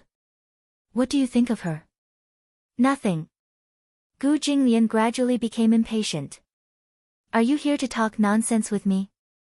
Uncle Fu immediately looked down, shook his head, and said, no, no. It's just a passing mention. Get out. Uncle Fu was kicked out of the house. However, not long after, Gu Jinglian heard footsteps coming from the door. Then, the door was carefully pushed open, and a small head sneakily poked in. Gu Jinglian looked up, but from the corner of his eye, he caught a glimpse of a little girl sneaking into the room sneakily. What? Only when he spoke did Xiao Bao realize that his whereabouts had been discovered. He immediately straightened his body and smiled brightly. Daddy. After yesterday's parent-teacher conference, he was almost used to saying this word. Gu Jinglian's ears were also pleased to hear this. However, he didn't have to think about it to know that the little guy's smile was so flattering that he must be up to no good. I have something to report. Xiao Bao immediately walked to his side and lay on his lap. He asked curiously, Daddy, do you think Mommy is pretty? What kind of question was this? Gu Jinglian said coldly, she's average. Then do you think Mommy is good? Average. Xiao Bao was not satisfied and asked again, then, how did Xiao Bao come about? Gu Jinglian was also choked by him. This guy seemed to have the ability to make others speechless. This question was really too difficult to answer.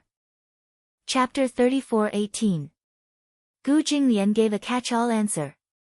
You'll know when you grow up. Xiao Bao racked his brains but could not figure it out. Don't always say that you'll wait for me to grow up. Because even when I grow up, I don't understand why you don't want my mother when she's so good. Gu Jinglian, when I grow up, I don't know why you two gave birth to me even though you two clearly hate each other. Xiao Bao hugged his thigh in distress and said sadly, Daddy, do you know? Xiao Bao thought that he didn't have a father when he was born. Other children have fathers, but Xiao Bao doesn't. Xiao Bao saw other children being carried and lifted up by their fathers every day. Why didn't Xiao Bao have a father? Is it because Xiao Bao isn't good enough? Why doesn't Daddy want Xiao Bao? These words could be said to be extremely sad to hear. The little guy looked up and tilted his head. Suddenly, he stammered, actually. Do you know? I'm still quite grateful to that auntie. She kidnapped me and brought me to this city. Otherwise, I wouldn't have met you, right? The auntie he was referring to was naturally Song Enya. If it weren't for her, he might not have known that he actually had a father in this lifetime. This father could be quite fierce at times. He spoke with a cold face like an iceberg and would even glare at him fiercely. Therefore, although there was hatred towards Song Enya, there was also a little gratitude.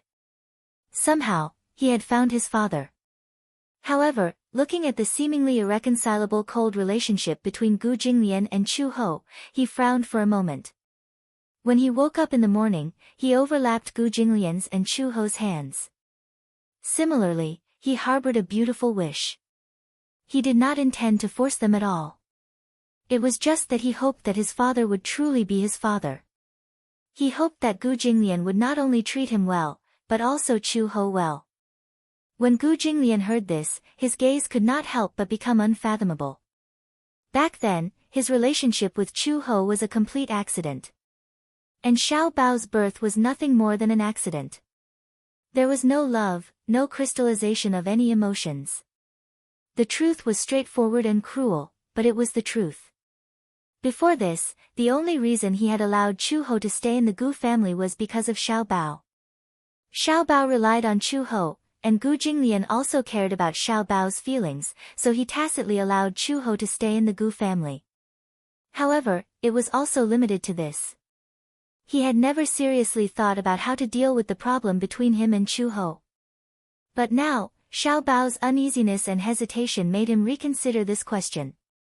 Gu Jinglian lowered his head and looked at Xiao Bao hugging his leg with a resentful look on his face. He couldn't help but say softly, "Don't worry, you won't have a stepmother." This was his promise, and also his guarantee to Xiao Bao. As long as he said something, he would not change it unless he was dead. When Xiao Bao heard this and received his guarantee, his heart was greatly comforted. Okay. It's a promise. Xiao Bao stretched out his pinky and said, "Pinky swear."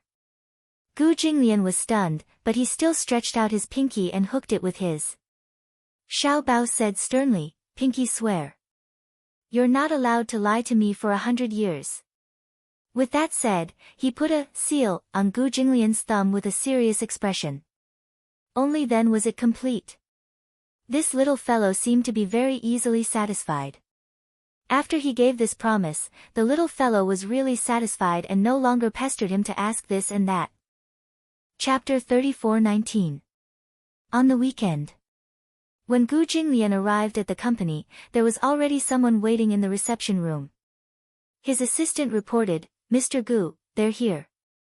Hearing this, he walked towards the reception room. As soon as he pushed the door open, the principal and the form teacher immediately stood up and smiled at him obsequiously. However, no matter how big their smiles were, they could not hide the fear in their eyes. Who was Gu Jinglian? What kind of existence was the Gu family in the capital? They were a super financial group that owned 4 major multinational corporations and were almost on par with the Mu Corporation in the past. Especially now, the Mu Corporation was no longer as glorious as before. The Xingyu Corporation was rising, but the Gu Corporation still occupied an important position. However, Gu Jinglian's identity was not that simple. Anyone who had lived in the capital for many years would definitely hear the name Gu Jinglian. His identity caused others to be wary of him. Therefore, when they saw Gu Jinglian walk in, the air in the huge reception room suddenly froze. Gu Jinglian turned back to his seat and glanced at them lightly. "Sit." Only then did the principal and form teacher dare to sit down. Seeing him was like seeing a saint, they were afraid of neglecting him. The form teacher sat uneasily, not knowing where to place her hands. Previously, at the parent-teacher conference, she did not know Gu Jinglian's background. However, after the parent-teacher conference, the principal hurriedly came to her and said that something had happened. She did not know what had happened. The principal asked her, "There's a child in your class called Gu Qingzi. Do you know his background?" She was still at a loss. It was not until the principal told her about Gu Jinglian's identity that she felt a lingering fear. She carefully recalled if she had neglected this man at the parent-teacher conference. Only when she was sure that she had not neglected him did she feel relieved. The principal said that something had happened in the parking lot. When she asked what had happened, the principal said that Li Nuhan's father's car had been smashed. It was said that it was a Porsche that had been smashed into scrap metal and was completely destroyed. With the engine destroyed, the car was equivalent to a wreck. It had lost a few million yuan. I rushed over just now. Nuhan's father said that Gu Qingzi's parents sent someone to smash the car. I looked at the name list and found out that Gu Qingzi's father is Gu Jinglian. Gu Jinglian, no wonder he had a displeased expression when he was asked to introduce himself. Hiding his background. Why did you smash the car for no reason? Although Gu Jinglian had a powerful background, judging from the parent-teacher meeting, he was definitely not the type to flaunt his power. He kept a low profile and did not touch other people's cars for no reason. He only smashed Li Xianlai's car. Teacher Shui had a good impression of Gu Jinglian. He was a gentleman, polite, and a man of few words, but he gave off a noble and elegant vibe. She had exchanged a few words with him. Although he was a little cold, he was definitely not overly arrogant. If the principal hadn't revealed his identity, she really wouldn't have known that he had such a background. The principal said that Li Xianlai probably did not like Gu Jinglian and stole his limelight at the parent-teacher conference. Therefore, he surrounded Gu Jinglian in the parking lot and wanted to reason with him. In the end, Nuhan was insensible and snatched Xiao Bao's toy. Li Xianlai and Nuhan's mother did not stop her. Gu Jinglian was angry. Of course, the consequences of being angry were very serious. A 1,000,000 yuan Porsche was directly destroyed. It was tragic beyond compare. A car being destroyed was not scary, but what was scary was the aftermath. Chapter 34:20. The principal planned to talk to Li Xianlai on Monday. However, Li Xianlai brought Nuhan to the school on Saturday, saying that he wanted to transfer schools. Transfer schools? Li Xianlai did not mention the reason for the transfer. He only said vaguely, there are some problems with the business, so we need to move out of town. The principal felt that this was not a simple matter, but Li Xianlai refused to say much. He only said that time was tight and that he needed to complete the procedures as soon as possible. It was not until the weekend that the principal found out that Li Xianlai was there because of Gu Jinglian that he decided to transfer the business to another city. With Li Xianlai's background, Gu Jinglian could crush him with his eyes closed. Li Xianlai knew that he was no match for this man. Therefore, he moved his family to another city. In the span of one night, they moved away. The principal was also trembling with fear. In the morning, he received a call saying that the CEO of the Gu family wanted to see them. He became more and more frightened, not knowing the reason for it. Gu Jinglian arrived an hour in advance. When Gu Jinglian walked in, the man's aura was so intimidating that the principal and Ms. Shui found it difficult to breathe.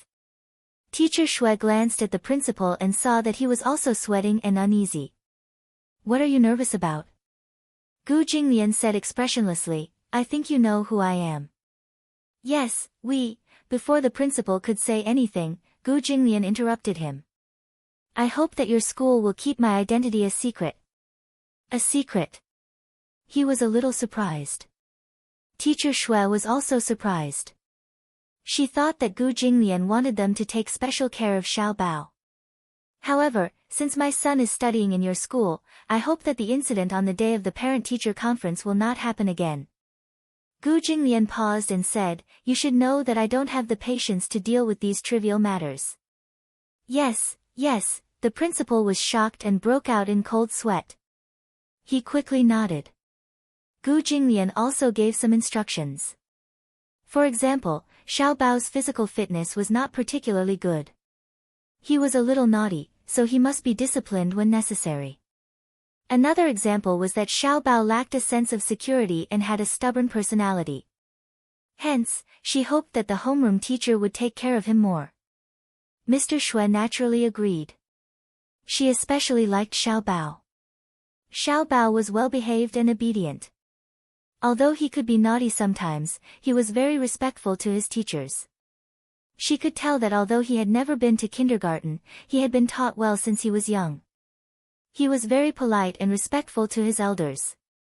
This was something that other children could not compare to. It was quite worry-free. To her surprise, Gu Jinglian did not have any particularly harsh requirements. He only gave them some instructions about Xiao Bao before letting them go back. So that was what he was talking about. When the director walked out of Gu's, he felt like he had just survived a disaster. He was so scared that his back turned cold. No matter what, it's better to let the parents know. In case something like this happens again. Mr. Shui also agreed. Therefore, they went back and called the parents of the other children in the class one by one to remind them about this matter. They simply hoped that their children would not bully little treasure, lest they get into trouble. All the parents knew that Xiao Bao came from a powerful family. Hence, when they went back home, they either threatened, exhorted, or threatened their children. Chapter 34:21. Monday. Xiao Bao went to kindergarten as usual. However, when he skipped to class with his backpack, he felt that the atmosphere in the class was different. Many of the children were avoiding him. Xiao Bao sat down on his seat and saw Shang'er turn her head.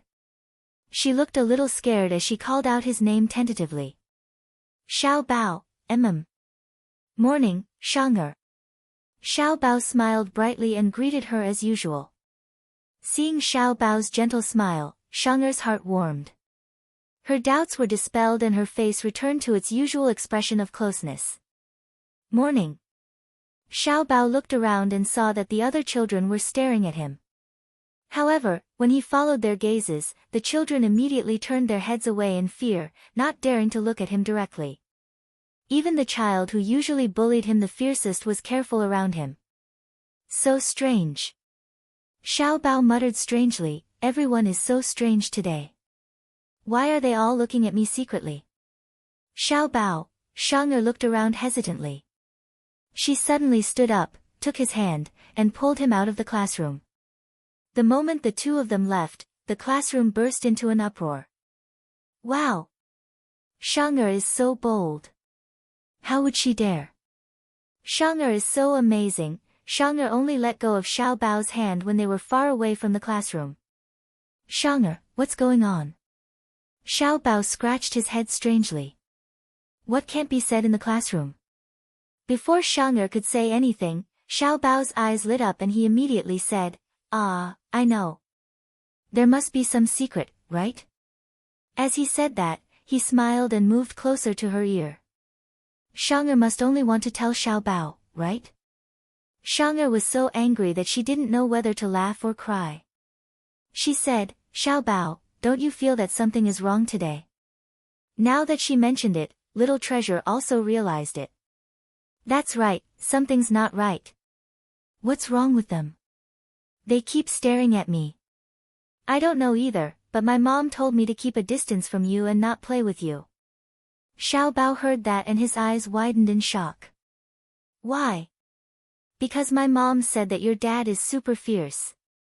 As she said that, the little girl revealed a fearful expression. Xiao Bao heard that but he couldn't refute. A little, Shang'er heard that and her heart ached. Is your dad also very fierce to you? It's okay, it's just sometimes. Yeah, he's a little fierce. Little Treasure immediately added, but, it's still alright. But how did her mother's mom knew that his dad was fierce? Little Treasure stroked his chin and was slightly puzzled. My mother also said that if we made you unhappy, our family would be in trouble. So, she told me to keep a distance from you.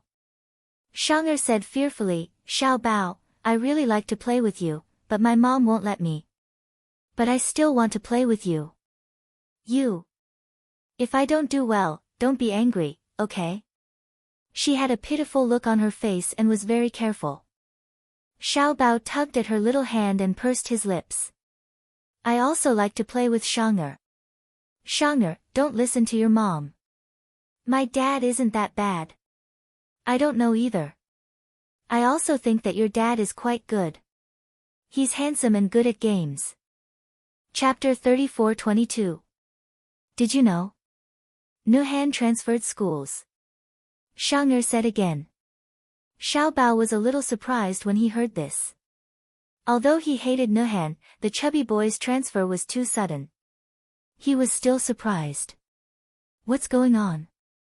I heard that he made your father angry, so he was forced to transfer schools. I heard this from my mother too. Xiao Bao was suddenly in a daze. Recalling the incident in the parking lot, it was true that Nuhan's family was unreasonable and even snatched his toy. He could tell that his father was very angry. However, he couldn't have transferred schools because of such a small matter, right? Xiao Bao naturally did not know that Gu Jinglian had sent people to smash Nuhan's father's car into pieces. Hence, he felt that Nuhan's family was making a mountain out of a molehill. Shang'er was too lazy to think about it. She said to Xiao Bao, I don't care anymore. No matter what, we'll always be good friends, right? Of course. Shang'er will always be my good friend. Xiao Bao held her hand. The two little kids looked at each other and smiled. The two of them returned to the classroom hand in hand. However, they saw the other children looking at Shang'er and Xiao Bao with awe and fear in their eyes. Why does Shang'er still dare to hold hands with Xiao Bao? Shang'er is so pitiful. Don't tell me she likes Xiao Bao. It can't be. When Xiao Bao returned to his seat, he felt countless pairs of eyes staring at him from behind. It was like being pricked by needles. This feeling was very strange. It was as if he had suddenly become an outcast and was being ostracized. Xiao Bao turned around, feeling wronged. However, he saw the children immediately shrink their shoulders, looking very afraid of him. Was there a need to be like this? During lunch, Xiao Bao sat in his seat. Other than Shang'er, the other children stayed far away from him. During the afternoon nap, Teacher Shui moved the child sleeping with him to another bed. Xiao Bao did not sleep for the entire afternoon. He sat up and looked at the other beds. The other children were sleeping together. Only he seemed to be left out by the world. How could this be? How did he become an outcast for no reason? Why were so many children distancing themselves from him for no reason? He did not do anything wrong, and did he bully anyone? Why were the children ostracizing him? During the afternoon activity class, Xiao Bao stood alone in the gym. He looked at the other children who were playing in full swing. He felt so wrong that he wanted to cry. Shang'er was about to walk over when a child pulled her back. Shang'er, don't play with Guqingza anymore. Why? Because if you make Xiao unhappy, his father's if he's angry, who knows? The children whispered in her ear. Shang'er's expression became much more complicated. She was still hesitating when the other children pulled her away. She looked back at Xiao Bao 3 times with every step, reluctant to leave. Shang'er, seeing that Shang'er did not want to play with him, Xiao Bao's eyes turned red, but he forced himself not to cry. After school that night, Chu Ho came to pick him up. However, he saw him sitting in the classroom, motionless and unhappy. All the children were packing their bags nimbly. Only he was staring blankly at the empty table, his face full of worry. Chapter 34-23. Xiao Bao sat alone in his seat, looking gloomy as though he had been alienated by the other children. Chu Ho was stunned. She walked to his side and helped him pack his bag. However, she saw Xiao Bao looking up at her, looking aggrieved. Mom, halfway through his sentence, his face darkened and he looked like he was about to cry. Chu Ho saw this and immediately squatted down.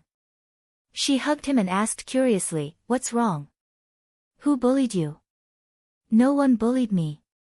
Xiao Bao pursed his lips and said, "I'd rather someone bullied me." It was precisely because no one bullied him that he felt disappointed. It wasn't that he needed to be abused, but the feeling of being alienated was too lonely. "Mom, what did I do wrong? Why do all the children avoid me when they see me?" Chu Ho was also confused. That day, at the parent-teacher conference, she saw many children surrounding him. Xiao Bao was long and Xiao Bao was short. He was very popular.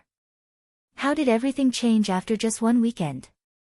Xiao Bao poked his finger and said, "Did Xiao Bao do something wrong? How could that be?"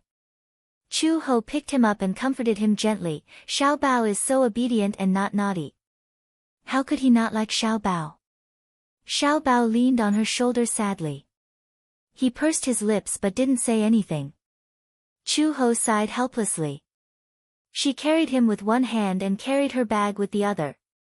When she walked out of the classroom, a group of parents stared at her in shock. Wasn't she too awesome? She carried the child with one hand and carried her bag with the other. She didn't look like she was struggling at all. It was as though she was carrying a ball of cotton. How could this woman be so strong? How could they have known that Chu Ho was an Interpol officer? She used to be a mercenary and had undergone high-intensity physical training. Don't look at how skinny she is. If you roll up your sleeves, you can see that her muscles are well developed. They are not overly muscular, but there is no excess fat. They are all fine muscles. Carrying Xiao Bao with one hand was a piece of cake. When they returned to the Gu residence, Xiao Bao locked himself in the room. He stayed in the room alone and played with building blocks unhappily. These were building blocks that Uncle Fu had bought for him. When Uncle Fu saw that Xiao Bao seemed to be unhappy after coming back, he couldn't help but feel strange. He asked Chu Ho, "What's wrong with Xiao Bao? I saw that the little guy was still in high spirits when he went to school. I don't know what happened either. Could it be that he was bullied by other children? How could this be?" Chu Ho said, "I think a lot of children are alienated from him." Alienate? Yes. Uncle Fu also started to worry. He had thought that this matter would pass quickly. He didn't expect the situation to worsen. It was fine on the first day, but on the second day, the children in the class didn't even look at him. Other than the homeroom teacher and the lifestyle teacher, the other children didn't dare to talk to him. Other than Shang'er, who was still the same as usual. But sometimes, the other children would run up to Shang'er and secretly say bad things about him. "Don't talk to Xiao Bao." For a moment, Xiao Bao was like a ghost in the class. He couldn't be mentioned at all. Xiao Bao suddenly felt depressed. How could it be like this? Was he some kind of plague? They were avoiding him as if he was something. How infuriating. Chapter 34-24. That day, Uncle Fu went to wake Xiao Bao up as usual. However, Xiao Bao refused to get out of bed no matter what. He curled up in his bed and refused to go to school. No matter how Uncle Fu coaxed him, he refused to move. In the end, he said, "Xiao Bao doesn't want to study anymore." When he said this, Uncle Fu realized the seriousness of the matter. It seemed that this little guy had met with some trouble in school. However, no matter how much Uncle Fu asked, Xiao Bao remained wrapped in his blanket. His small body curled up in his bed and he refused to talk to him. He only said, "The other children don't like me anyway. It doesn't matter if I go or not. So, I'm not going." When Uncle Fu heard this, he couldn't help but think of Gu Jinglian's childhood. At that time, when Gu Jinglian was in kindergarten, he had initially studied in a private international school. That school was of a higher class than the one Xiao Bao was studying in now. It was an international school. Hence, the children who attended the school were from other countries. Many of them were foreign workers, high-ranking officials in embassies, and senior management of multinational corporations. However, Gu Jinglian was the only one who had a special background. At that time, although the Gu family wasn't as powerful as it was now, they were still powerful enough to be on par with the Mu Corporation. In the beginning, when Gu Jinglian entered the school, the Gu family didn't emphasize his identity too much. However, Uncle Fu had forgotten the exact reason. It seemed that in the kindergarten, a child had provoked Gu Jinglian. In the end, the two children couldn't accept each other's words and started fighting. At that time, Gu Jinglian was only 5 years old. However, he inherited the blood of the Gu family. He didn't talk much, but he didn't have a temper. Once he got angry, he would fight if he could. From the time Gu Jinglian could remember, he didn't talk much. He was taciturn and had a cold temperament. In kindergarten, she wasn't very popular either. Rather than saying that he was unsociable, it was more accurate to say that Gu Jinglian had matured early since he was a child.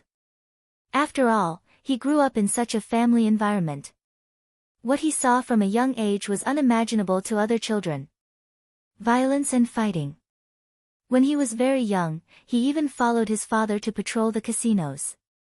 Many times, he watched as the gamblers, whether they were in debt or cheating, were beaten by a group of people until they wished they were dead. In such an environment, he matured earlier than the other children. In comparison, other children at this age were innocent and naive. As a result, there was a very deep generation gap. Gu Jinglian, on the other hand, disdained to interact with those children. The arrogance in his bones made him isolate himself. However, after entering kindergarten for a period of time, his cold personality had slightly improved. However, during that fight, he was careless and didn't know how to control the strength in his hands. As a result, the child was covered in cuts and bruises. 5-year-old children had always been good at imitating.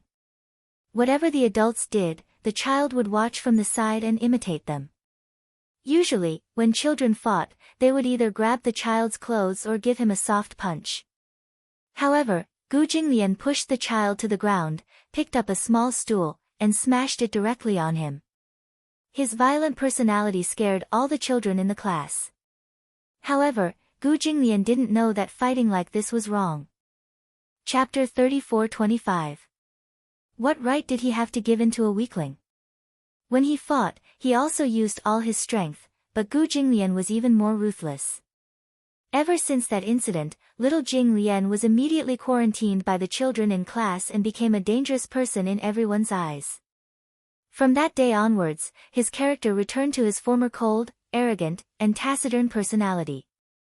No one could fit into his world anymore. When he reached primary school, Gu Jinglian no longer went to school. Instead, he hired a private tutor and studied at the Gu residence. At that time, the Gu family even specially built a private school. Uncle Fu did not expect that Xiao Bao would repeat the same mistake. This was not what he wanted to see. He only hoped that Xiao Bao could grow up safely and healthily like a child from an ordinary family. Seeing that Xiao Bao was really unwilling to go to school, Uncle Fu did not force him. Chu Ho stayed at the Gu residence to accompany Xiao Bao, while Uncle Fu rushed to the casino. Ah, Master Gu. Master Gu, spare me, spare me. I won't do it again. A man's wailing and howling could be heard from the side room of the casino. Gu Jinglian sat calmly on the sofa, holding the teacup lid and gently taking a sip. Beside him, a few thugs picked up iron rods and smashed this person. Didn't I warn you and give you 5 days to return the money? Do you really think we're a charity organization? Not only are you not returning the money, you're even running away. Ha! Where do you think you're running to? The gambler hugged his head and curled up into a ball on the ground, trembling. He was beaten black and blue and had several broken bones all over his body. Masters, spare me. Spare me. I won't dare to do it again. I won't dare to run away again. I won't run away again. This gambler owed the casino a few million yuan and had been in debt for 2 years. With the interest compounding, the principal and interest amounted to tens of millions of yuan. Gu Jinglian said that he did not want him to return the principal and interest. At least, he would be forgiven if he returned the principal and added 1 million yuan in interest.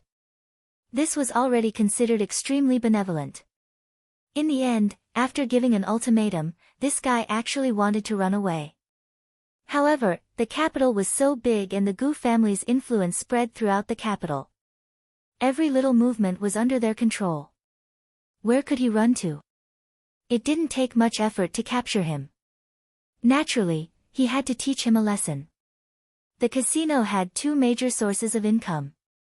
One was the probability advantage of the game. Don't talk about winning and losing, and don't brag about your amazing gambling skills. Gambling skills were a part of it, but it wasn't invincible. Regardless of the rules of the game, the banker's win rate was always above 60%. Other than that, the other part was through the use of high interest rates to become an objective source of profit. Usually, gamblers would want to make more money after winning money at the gambling table. Some games had a high threshold, so borrowing money was a natural thing to do. And those who lost money would naturally be unwilling to accept it. Therefore, they would also want to borrow money to win back the money they lost. They could not rule out the possibility that they were really lucky and won the money back. However, the money they won might not even be enough to pay the interest. If the winner continued to gamble, it was very likely that he would lose everything in an instant and fail at the last hurdle. In other words, very little of the casino's money flowed out. It would always be a cycle. However, some people just could not see through it. There were many people who lost their family fortune overnight. Very few people could leave the casino triumphantly. Chapter 34-26. When Uncle Fu pushed the door open and entered, the man was already on his last breath and was being dragged out. When Gu Jinglian saw him, he raised his eyebrows and asked, "Why are you here?" "Old master, something has happened."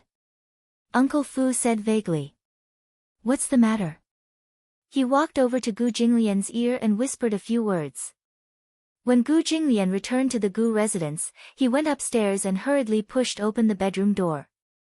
He saw Chu Ho sitting by the window with a helpless look on his face. On the bed, the blanket was bulging. Xiao Bao was curled up under the blanket, motionless. This guy, Gu Jinglian walked over and sat down on the side of the bed. He patted the bed gently with his large palm. The blanket was opened slightly. A pair of red eyes looked out through the opening. When he saw that it was Gu Jinglian, his eyes reddened even more. His eyes were filled with tears and he looked extremely aggrieved. Gu Jinglian glanced at him and his tone became gentler. "What's the matter? Why won't he go to school?" Xiao Bao sullenly shrunk back under the blanket. Even his eyes were not exposed. Gu Jinglian seemed to be deep in thought. He looked at Chu Ho, as if asking him what had happened with his eyes. Chu Ho said frankly, "He won't say anything. He's been like this since a few days ago. He said that he's been neglected and alienated by the other kids." Neglected? Gu Jinglian frowned. He could not figure out the reason. At this moment, Xiao Bao's choked voice came from under the blanket. "The other kids don't like me. They don't want to play with me. They're afraid of me, they hate me, they say bad things about me." Gu Jinglian lifted the blanket and saw Xiao Bao curled up on the bed with his arms wrapped around his knees. His face was wet with tears and his eyelashes were clumped together because of his tears. His little mouth was puckered and he looked extremely aggrieved. He stubbornly wiped away his tears, but new tears flowed out. Gu Jinglian could not help but feel sorry for her. He spread out his body and patted his thigh lightly. "Come here." When Xiao Bao heard this, he was initially unmoved. However, after hesitating for a while, he finally crawled to his side on all fours. Gu Jinglian said, "Daddy, carry me." For some reason, because of these 3 words, Xiao Bao's nose became even more sour. Grievances welled up in his heart and he burst into tears. He crawled into Gu Jinglian's arms and wrapped his 2 small hands tightly around his neck. His hands were wet. What was that? Gu Jinglian frowned. He had a perverted obsession with cleanliness. His hands were sticky and he could tell from the touch. His hands were wet with tears. Then, she heard him sniff hard. Gu Jinglian's frown deepened. Not just tears. And his snot. The alarm bells in Gu Jinglian's head rang loudly. When Chu Ho saw this, he almost could not help but break down. One had to know that Gu Jinglian's obsession with cleanliness was quite perverted. In the past, there was a subordinate who touched his table without washing his hands. Gu Jinglian flew into a rage on the spot and sent people to disinfect the entire room 3 times. That subordinate was so scared that he was trembling in fear, afraid that he would lose his hands. Not to mention Xiao Bao's hands that were stained with tears and snot, Chu Ho was worried that Gu Jinglian would suddenly fly into a rage. However, the man endured it desperately and kept taking deep breaths. Xiao Bao did not see Gu Jinglian's completely ashen face. He hugged the back of his neck tightly and whimpered bitterly, "I don't want to be hated," sob sob sob. Chapter 34-27. Now that Gu Jinglian was here, Xiao Bao was finally willing to speak. He sobbed as he recounted what had happened. It turned out that all the children in the class thought that he was the one who had caused Noah Han to transfer schools. It was not that the children liked Noah Han, but because of what had happened to Noah Han, they were afraid of Xiao Bao. They might not have seen how Noah Han had ostracized Xiao Bao. They only thought that if they played with Xiao Bao and angered him, then one of them would be the next to transfer schools. For a moment, Gu Qing's name seemed to be regarded as a devil. All the children began to fear him from the bottom of their hearts. Xiao Bao felt extremely wronged. He felt that he had been isolated for no reason. Gu Jinglian's face darkened when he heard this. Uncle Fu had said that something had happened to Xiao Bao. He had thought that it was something important and had taken time out of his busy schedule to come back. In the end, it was because of this. Gu Jinglian pushed his face away in disdain. His voice was extremely cold. If you don't want to go to school, it's the same at home. Xiao Bao widened his eyes in shock and looked at him with tears in his eyes. What? Gu Jinglian had always had a limit to his patience. He did not like to repeat what he had said a second time. If you don't want to go to school, it's the same at home. He repeated it patiently.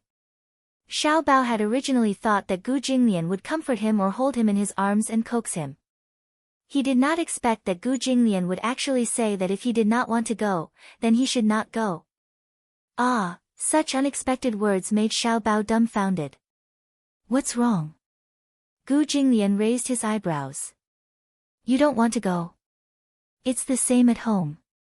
Even if he did not study or go to school for the rest of his life, Gu Jinglian would still hire the best tutor for him. A diploma was important. But in Gu Jinglian's eyes, it was not worth mentioning. For him, some things that were too formal could be settled with money and power. In other words, Xiao Bao could stay in the Gu family and hire a tutor to teach him culture. When he became an adult, he could buy an honorary certificate from a famous university. There was no difference. Tomorrow, I'll get Uncle Fu to find a teacher for you. Just stay at home. No. After hearing what he said, Xiao Bao felt indignant. He muttered, I want to go to school. Then why didn't you go to school today? Gu Jinglian asked. Xiao Bao was speechless for a moment. Gu Jinglian said, there should be a limit to how willful you can be. If you want to go, then go. If you don't want to go, then don't go. He had to be responsible for his own decisions. You still want others to be responsible for you? Xiao Bao, he felt so wronged after being reprimanded. However, he did not dare to defy Gu Jinglian's authority. In Xiao Bao's eyes, Gu Jinglian's words were very authoritative. His words were almost like an iron law. Perhaps this was the difference between a father and a mother. The image of a father in a child's heart was great and intimidating. Some things that worked for Chu Ho might not work for Gu Jinglian. How could he not see Xiao Bao's intentions? He had been wronged in school and came home to vent his grievances. Then, through him, the matter would be resolved perfectly. However, he did not want Xiao Bao to rely on him too much. Chapter 34-28. Don't. Xiao Bao was so nervous that he started to cry again. I don't want to drop out of school. I'll go back to school tomorrow. Good boy. Gu Jinglian patted his head. At the side, Chu Ho and Uncle Fu were dumbfounded. No matter how they tried to coax him, Xiao Bao refused to come out of the blanket. However, Gu Jinglian settled the matter with just a few words. Xiao Bao looked at Gu Jinglian pitifully. His pitiful eyes were like those of a helpless puppy. He said softly, but what if the children don't like me? Why don't they like you?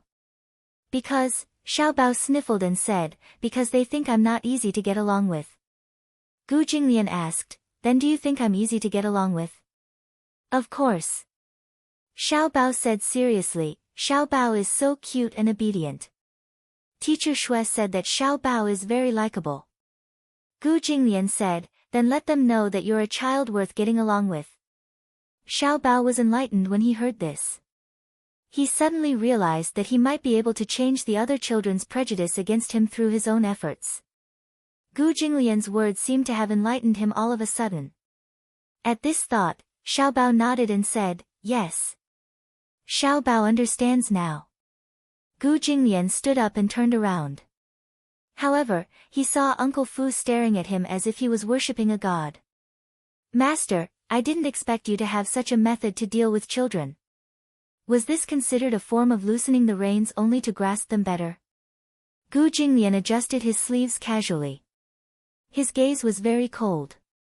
Children are delicate. There's no need to spoil them.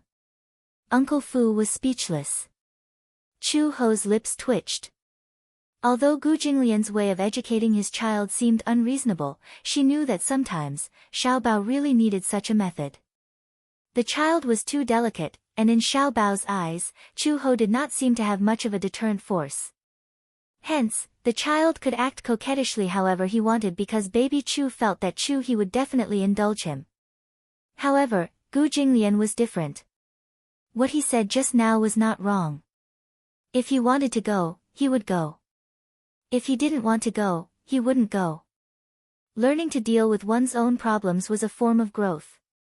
He was his father, but he would not spoil him blindly. This was his principle. She didn't expect him to have such a good view of educating children. He did not indulge Xiao Bao unconditionally just because he was his son. After settling Xiao Bao's matter, Gu Jinglian returned to the office. He had been busy recently, and sometimes, he even came home very late. After Gu Jinglian left, Xiao Bao also got out of bed and played with his toys in the room. Chu Ho looked for Uncle Fu because she had something to discuss with him. I submitted a resume a while ago, and now the company's HR department has asked me to go to work. Uncle Fu was a little surprised when he heard this. You found a job? Yes, I've recovered a little. It's time to find a job. She had to thank Uncle Fu for getting her various identification documents ready. She thought that she couldn't stay in the Gu family forever and do nothing. She couldn't stay idle, and she didn't like to live a life of being taken care of.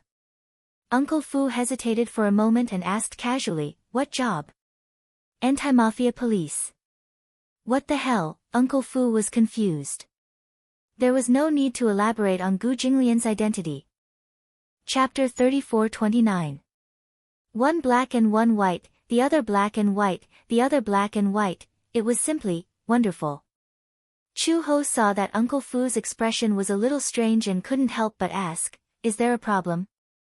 Are you sure you want to do this job? Uncle Fu said vaguely, old master will be very angry if he finds out.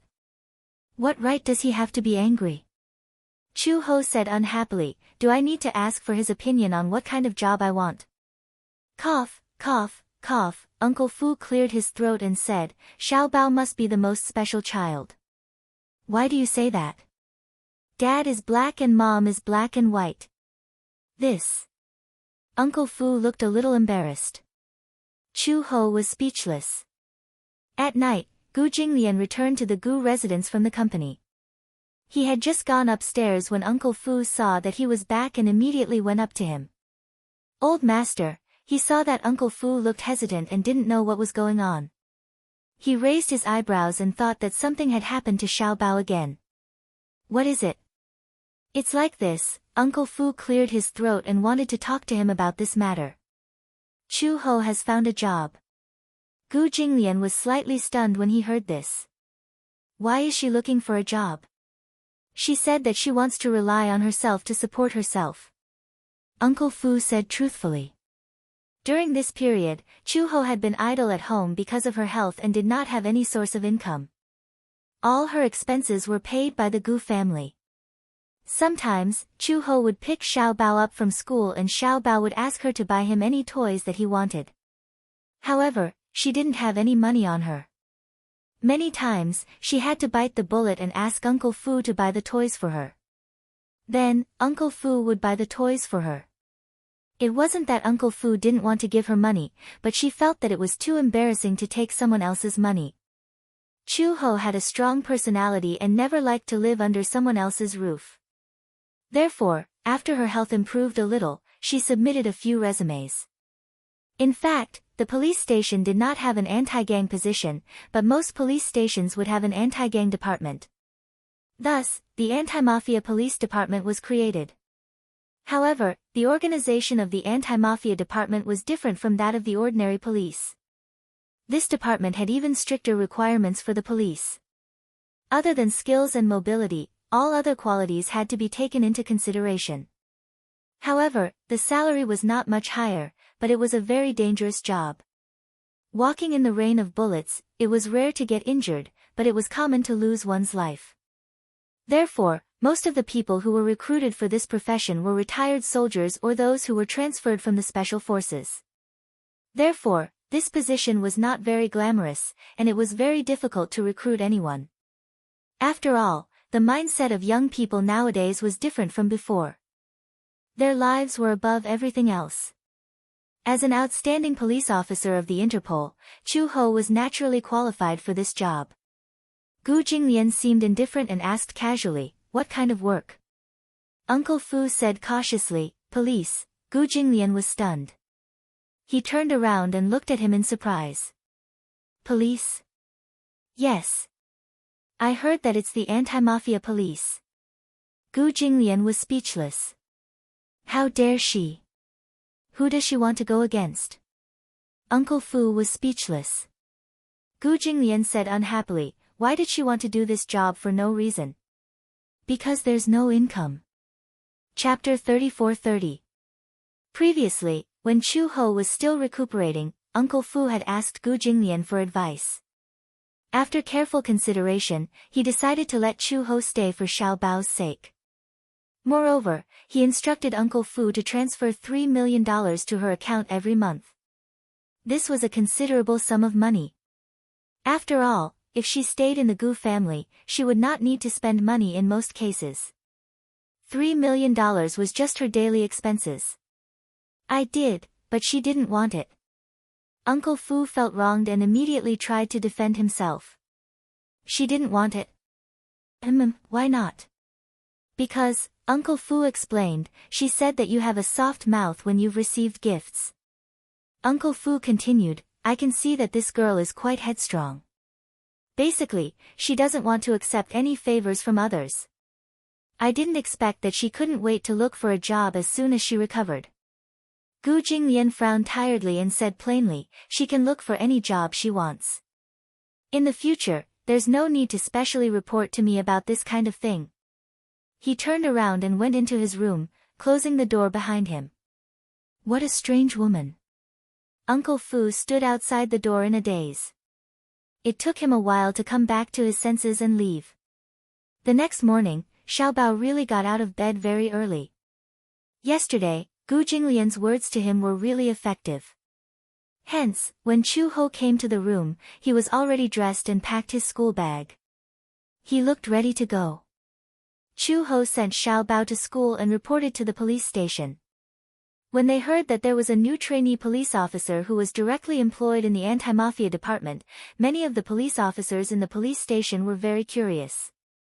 When Chu Ho appeared in the meeting room, everyone saw that she was actually a young woman.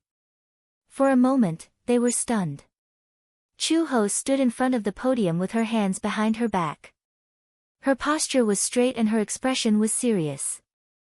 However, her delicate and pretty face made it difficult for people to associate her with a well-trained anti-mafia police officer. In the anti-mafia department, there were very few female members. This position was extremely dangerous. Whenever he went in and out of certain places, it was inevitable that he would encounter unexpected situations. The reason why there was a vacancy in this position and the need for new blood was because 3 police officers were injured during a special mission. They had no choice but to transfer to the administrative department. Hence, there was a vacancy. Usually, this position had strict requirements and was strenuous and unrewarding. Hence, even retired soldiers who were not specially recruited were not willing to join. However, the sudden appearance of a woman in the morning meeting surprised everyone. Some of the police officers laughed contemptuously and secretly cursed. Could it be that they really couldn't find anyone? They actually recruited a little girl. "Boss, why did you recruit a girl into the department?" Some of the police officers questioned him. His words seemed to resonate with them. "That's right. Is our team really unable to recruit any more people?" They recruited a girl. "I think it's strange too. This little girl has thin arms and legs. She doesn't have any skills, yet they still recruited her to drag us down." Everyone's doubts were not without reason. After all, women were at a disadvantage compared to men. Prejudice, of course, was unavoidable. Chapter 34-31. We still don't know who will be the one dragging us down. The moment she said that, a few of the burly police officers were indignant. Damn it, they were being teased by a newbie. And it was a woman. Looking at Chu Ho's arrogant expression and her eyes full of sarcasm, it was obvious that she looked down on these senior police officers. One of the police officers slammed the table and stood up. Many of the people present were veterans, so they were all hot-blooded men. When they heard this, they could not sit still. The counselor at the podium saw this and scolded, "Sit down. Captain. I told you to sit down. Did you hear me? You don't even want to obey my orders." The anti-gang team was all about obedience. Usually, they could laugh and joke around, but when the captain gave an order, no one dared to disobey. The man snorted coldly and sat down. The counselor said, "Let me introduce you. This is the new trainee police officer of the anti-gang team. Her name is Chu-ho. In the future, we will be comrades in our team. Please take care of us." Chu-ho walked to the podium and stood in a standard posture. She introduced herself, "My name is Chu-ho. Please take care of me." After that, she bent over and gave a standard bow to show her respect as a new police officer to her senior. After the morning assembly, Chu-ho needed to register. Following that, there would be a week-long induction training and a 1-month internship. After a month, there would be a strict assessment. If she passed the assessment, she would be officially part of the force. When Chu-ho walked out of the door, a few of the police officers looked at each other and exchanged glances. One of the men walked towards her and reached out to grab her shoulder. Chu-ho grabbed his arm without looking back. Then, almost like a sudden clap of thunder, she threw him into the backpack. There was a loud bang. The man was thrown to the ground heavily, and he arched his body in pain. The cold marble floor was cold and hard. Chu-ho turned around expressionlessly and sneered, "If you wanted to test the skills of a newbie, you wouldn't have to resort to such a despicable method like a sneak attack." The man turned pale with fright as he stared at her in a daze. No matter how hard he tried, he couldn't figure out how Chu-ho's seemingly delicate body contained so much energy. It was too terrifying. Chu-ho clapped his hands lightly and said, "Unfortunately, I have to attend the training soon. Otherwise, I would be able to spar with Senior." Behind him, several police officers rushed out of the meeting room and stared blankly at the scene, feeling incredulous. "Brother, why are you flirting? Shameful." The man got up from the ground and clenched his fists. Just as he was about to walk toward Chu-ho, the shorter police officer behind him immediately pulled him back. "All right, don't be impulsive. Don't make things difficult for a newcomer." "That's right, Brother Hui. Don't let your emotions affect your decisions. If the counselor finds out, you'll definitely be punished." Only then did the man restrain his anger, turn around and leave. Chu-ho thought to himself, "You're crazy." The entire day was filled with training. However, what surprised the instructor was that Chu-ho's aptitude was quite outstanding. Chu-ho could complete some of the more difficult training tasks with extremely high standards. When the training ended, the instructor called Chu-ho to the side and asked carefully, "Have you been a soldier before?" Chu-ho raised his eyebrows and said indifferently, "Yes." "Oh. Retired veteran? Mercenary?" The instructor's mouth was wide open. Chapter 34-32. Chu-ho used to be from a mercenary group and was a top mercenary. After that, he officially joined the Interpol and worked at the headquarters. The instructor asked again, "Did you really work as a mercenary?" "Not really." "Oh. Then." Chu-ho said, "I used to be a police officer." "What police officer?" Chu-ho said seriously, "I'm the top anti-corruption inspector at the Interpol headquarters." The instructor was at a loss for words. Interpol. That was an international police organization. They were the elites of the elites. They were all top international police officers. In other words, an anti-corruption inspector was a very high position. If he was really an anti-corruption inspector, he would receive a very high standard of reception when he went to other countries. Are you kidding?" The man looked incredulous. Chu-ho said coldly, "Instructor, do I look like I'm joking?" The instructor was speechless. He didn't look like it. But, According to his understanding, the International Anti-Corruption Inspector changed every 5 years. The last one was indeed a female member. Moreover, this female member was the first in the history of anti-corruption inspectors to be a female. Could it be, it was her? Then what was the point of teaching? She should be the one teaching him.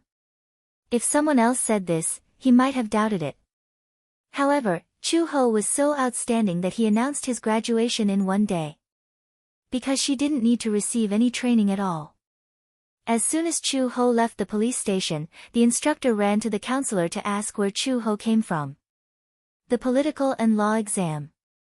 The application form was submitted directly from the entrance of the official website.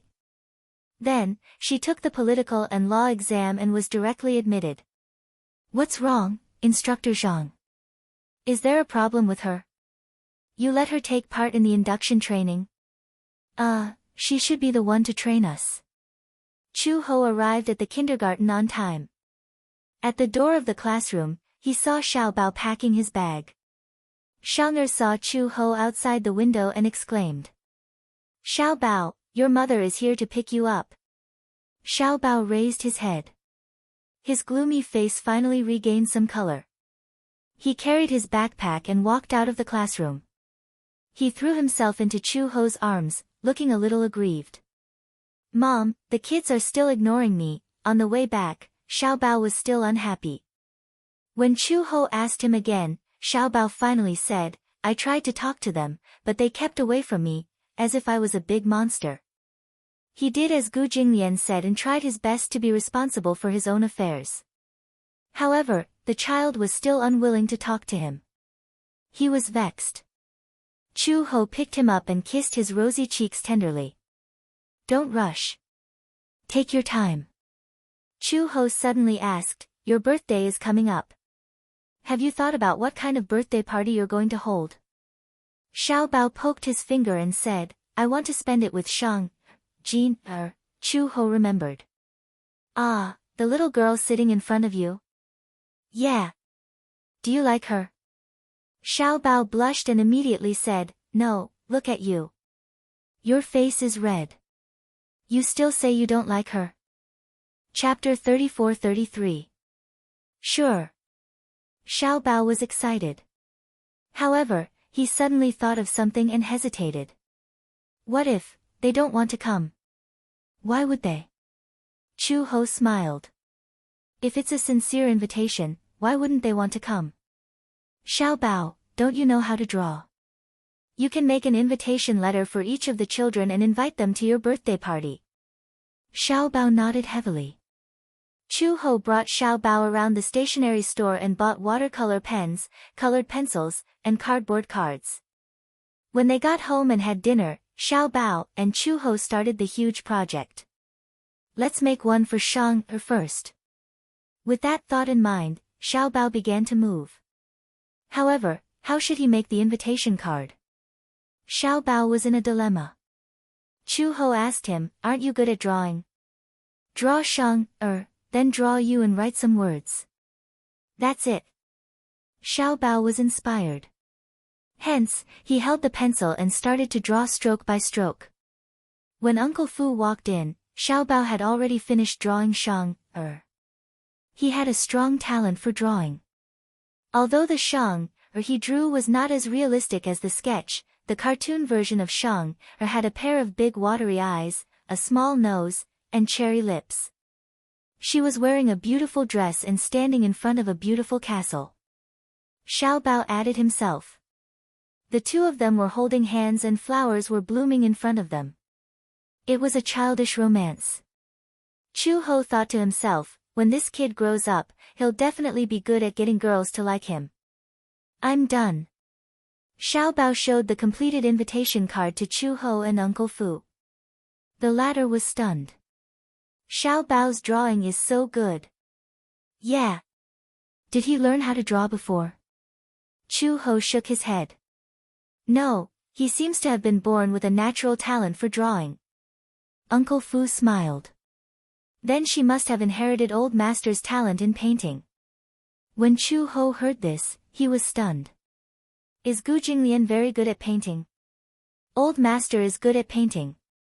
When he was young, his landscape painting was exhibited in an art gallery. It was bought at a high price of 100,000 yuan. Xiao Bao was astonished. Daddy, you're so good at painting. Master's calligraphy is also very good. Gu Jinglian's handwriting was definitely the most beautiful that Uncle Fu had ever seen. It was bold and powerful, like a dragon flying and a phoenix dancing. He had never seen anyone with better calligraphy than Gu Jinglian, including famous calligraphers. Then, let Daddy write for me. As Xiao Bao spoke, he took the card and ran to Gu Jinglian's room. Gu Jinglian was reading when Xiao Bao placed the invitation card in front of him. He said confidently, Daddy, Daddy. Help me write a few words. This little guy always had a way to disturb him. However, Gu Jinglian couldn't do anything about him. He picked up the invitation card and saw a vivid cartoon drawing on it. For a moment, he was slightly stunned. You drew this? Yeah.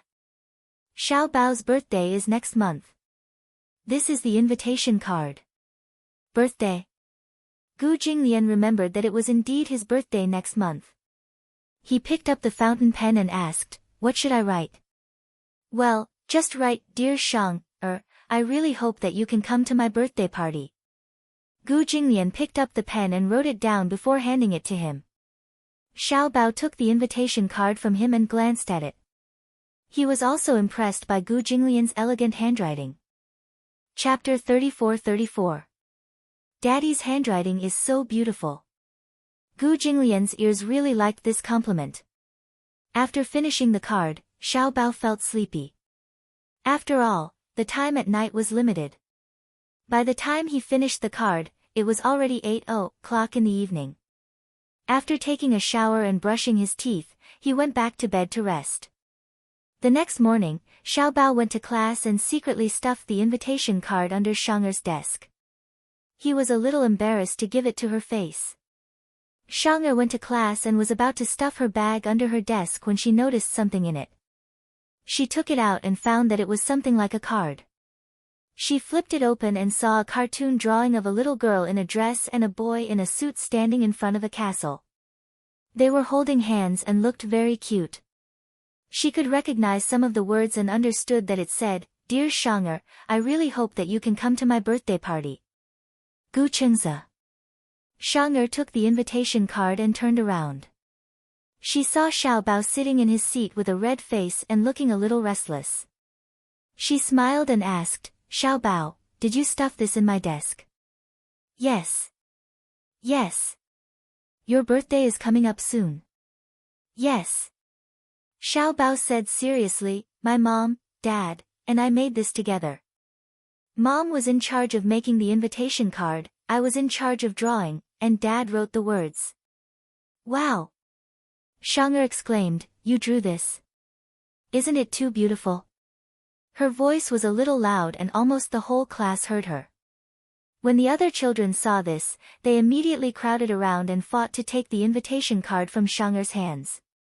They all exclaimed one after another. What a beautiful drawing! Xiao Bao, did you really draw this? For a moment, the children forgot that Xiao Bao was a dangerous person and could not help but envy Shang'er for being able to receive such an invitation card. Shang'er said proudly, Xiao Bao gave me the invitation card. Xiao Bao said that he drew the drawing, his mom made the invitation card, and his dad wrote the words. Oh my God! I thought you bought it. Even the ones you buy aren't as beautiful as this. Look at the handwriting, it's even better than the handwriting in books. Did Xiao Bao really do this himself? I can't believe it. For a moment, Xiao Bao was extremely pleased with himself. The children took turns to praise him, making him feel like he was floating in the clouds. For the entire day, Shang'er hugged the invitation card lovingly. This was made by Xiao Bao himself. Moreover, she was the only one in the entire class who received it. The other children were extremely envious. Xiao Bao said that all the children in the class had one. However, Shang'er was the first to receive it. This meant that Xiao Bao treated her as his best friend. When they got home, Xiao Bao was as happy as a bird. He talked to Chu Ho non-stop. Mom, did you know? Gina really likes the invitation card I sent her. She said that she would keep it for the rest of her life. The other kids are so envious of Shang. Some of the kids secretly asked me if I made him an invitation card. He said that he wanted to come to my birthday party too. When Chu Ho heard this, she felt gratified. After dinner, Xiao Bao started the huge project again. He made 2 cards in one go. His deskmate was a girl who liked to read comic books, especially Balala Xiao Maxian. Hence, he made the girl look like Xiao Maxian. Chapter 34-35. It had to be said that Xiao Bao was a very creative child. Every child's invitation card wasn't monotonous or rigid. For example, Shang once said that she wanted to live in a dreamy castle with a large back garden filled with flowers. So, on the invitation card, he drew a castle and flowers, and even carefully put a crown on her head. Shang loved it so much that she couldn't put it down, and the other children in the class were envious. And when the 2 children's cards were brought to class, the 2 children were extremely excited. Wow! Xiao Bao drew me so handsome. This child especially liked football, and he played very well. Xiao Bao drew a jersey for him, and it was very impressive. And the other girl liked to watch Balala Xiao Maxian, so Xiao Bao drew her as a devil fairy. When the girl saw the invitation card, she treasured it to the extreme. From this, it could be seen that Xiao Bao was actually a very meticulous child. He knew how to observe the strengths of each child, or the things that they liked. The sunflower class was in an uproar. This was because Xiao Bao could draw at most 2 cards every night, and then it was time to go to bed. After 3 days, only 5 children in the class received an invitation card. The other children were envious, but they could only look forward to whether or not they would receive Xiao Bao's birthday invitation card. For a moment, they had forgotten that Xiao Bao was the #1 dangerous person in the eyes of all parents. But because they were reserved, they were a little embarrassed to take the initiative to ask Xiao Bao if he would draw their invitation cards. So, they could only look forward to it. Some children even came to class early, and then nervously rummaged through their desks. If they saw an invitation card, they would definitely show it off to everyone. Those who didn't receive it would have a face of disappointment, and there were even some who would be depressed and listless for the whole day. To them, this was not just a birthday invitation card. Because of the invitation card, Xiao Bao's relationship with the other children in the class gradually warmed up. Perhaps Xiao Bao didn't realize, but now, he and the other children had recovered their close relationship. As soon as Xiao Bao arrived in class, all the children stared at his every move. Their eyes were filled with yearning and curiosity as they stared at his hand. Their gazes followed him, wanting to see who his new invitation card was for. Those who didn't receive it would naturally sigh. The children who received the invitation card would bring it home and tell their parents about it. Most of the parents were reasonable. Seeing that Xiao Bao's family was so thoughtful, and that they even personally drew a card, they changed their views. Almost all the children who received the invitation cards were allowed by their parents to attend Xiao Bao's birthday party. Chu He, on the other hand, was keenly aware of it. Sometimes, when she went to pick up baby Chu after work, she would see many children excitedly surrounding him and asking him questions. "Xiao Bao, who are you going to draw today?" "Draw me, draw me." "Xiao Bao, I'll definitely go to your birthday party. When the time comes, I'll definitely prepare an awesome gift for you. So, can you give me an invitation card that you drew for me?" On the way back, Chu Ho couldn't help but ask him, "How many invitation cards are left?" Chapter 34-36. Daddy's handwriting is so beautiful. Gu Jinglian's ears really liked this compliment. After finishing the card, Xiao Bao felt sleepy. After all, the time at night was limited. By the time he finished the card, it was already 8 o'clock in the evening. After taking a shower and brushing his teeth, he went back to bed to rest. The next morning, Xiao Bao went to class and secretly stuffed the invitation card under Shang'er's desk.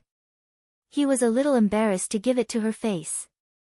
Shang'er went to class and was about to stuff her bag under her desk when she noticed something in it.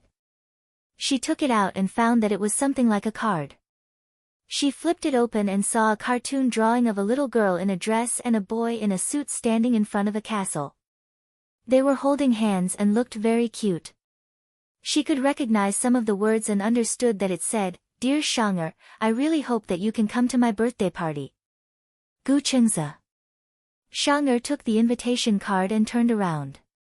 She saw Xiao Bao sitting in his seat with a red face and looking a little restless. She smiled and asked, "Xiao Bao, did you stuff this in my desk?" "Yes. Yes. Your birthday is coming up soon." "Yes." Xiao Bao said seriously, "My mom, dad, and I made this together. Mom was in charge of making the invitation card, I was in charge of drawing, and dad wrote the words." "Wow!" Shang'er exclaimed, "You drew this? Isn't it too beautiful?" Her voice was a little loud and almost the whole class heard her. When the other children saw this, they immediately crowded around and fought to take the invitation card from Shang'er's hands. They all exclaimed one after another, "What a beautiful drawing! Xiao Bao, did you really draw this?" For a moment, the children forgot that Xiao Bao was a dangerous person and could not help but envy Shang'er for being able to receive such an invitation card. Shang'er said proudly, "Xiao Bao gave me the invitation card." Xiao Bao said that he drew the drawing, his mom made the invitation card, and his dad wrote the words. "Oh my God! I thought you bought it. Even the ones you buy aren't as beautiful as this. Look at the handwriting, it's even better than the handwriting in books. Did Xiao Bao really do this himself? I can't believe it." For a moment, Xiao Bao was extremely pleased with himself. The children took turns to praise him, making him feel like he was floating in the clouds. For the entire day, Shang'er hugged the invitation card lovingly. This was made by Xiao Bao himself. Moreover, she was the only one in the entire class who received it. The other children were extremely envious. Xiao Bao said that all the children in the class had one. However, Shang'er was the first to receive it. This meant that Xiao Bao treated her as his best friend. When they got home, Xiao Bao was as happy as a bird. He talked to Chu Ho non-stop, "Mom, did you know? Gina really likes the invitation card I sent her. She said that she would keep it for the rest of her life. The other kids are so envious of Shang-er. Some of the kids secretly asked me if I made him an invitation card. He said that he wanted to come to my birthday party too." When Chu Ho heard this, she felt gratified. After dinner, Xiao Bao started the huge project again. He made 2 cards in one go. His deskmate was a girl who liked to read comic books, especially Balala Xiao Maxian. Hence, he made the girl look like Xiao Maxian. Chapter 34-37. "Oh," Chu Ho replied. Then, she stood aside and kept quiet. She was too lazy to waste her breath on them. Since the captain had sent her to carry out the mission, she would just do as she was told. Before she knew it, it was already midnight. Singing and dancing, neon lights flashed. The nightlife of the bustling city seemed to have just begun. Neon Paradise was located on the same street as the bar. However, the facade was not big and was hidden in a corner. After midnight, seeing that it was almost time, the police officer in charge immediately waved his hand. A few of his subordinates pretended to be customers and entered the KTV one after another.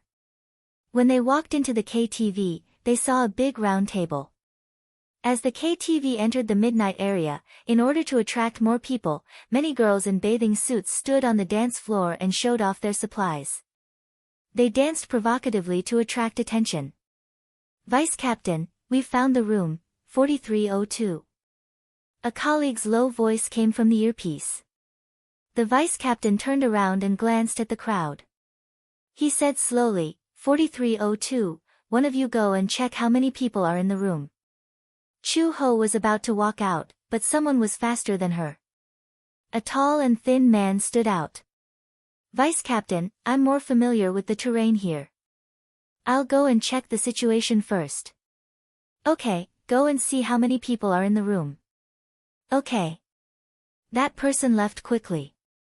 In less than 10 minutes, he came back and said, there are about 10 people in the room. At the end of the corridor, the room with the loudest music is there. The doors of KTV rooms were often made of transparent glass. Through the glass, he saw 6 or 7 men inside, each holding a woman. They were smoking and swaying their bodies to the loud music. He saw a pile of cash on the table and a lot of cash scattered on the floor. It basically confirmed the fact that they were smoking and gambling. They seem to be almost done drinking. Some of them have lost consciousness and are standing there dancing. The vice captain stood up and ordered, arrest them. A few police officers immediately walked towards 4302. They couldn't wait to finish the mission and go home to sleep. He was too tired. He had worked all day and returned home at night. He had just eaten dinner and had not laid on the bed to rest when he received a call from the captain. Chu Ho remembered that every member of the anti-corruption team had signed a life and death agreement. The so-called life and death contract, the police station would list out a contract, on which all kinds of accidents would be written.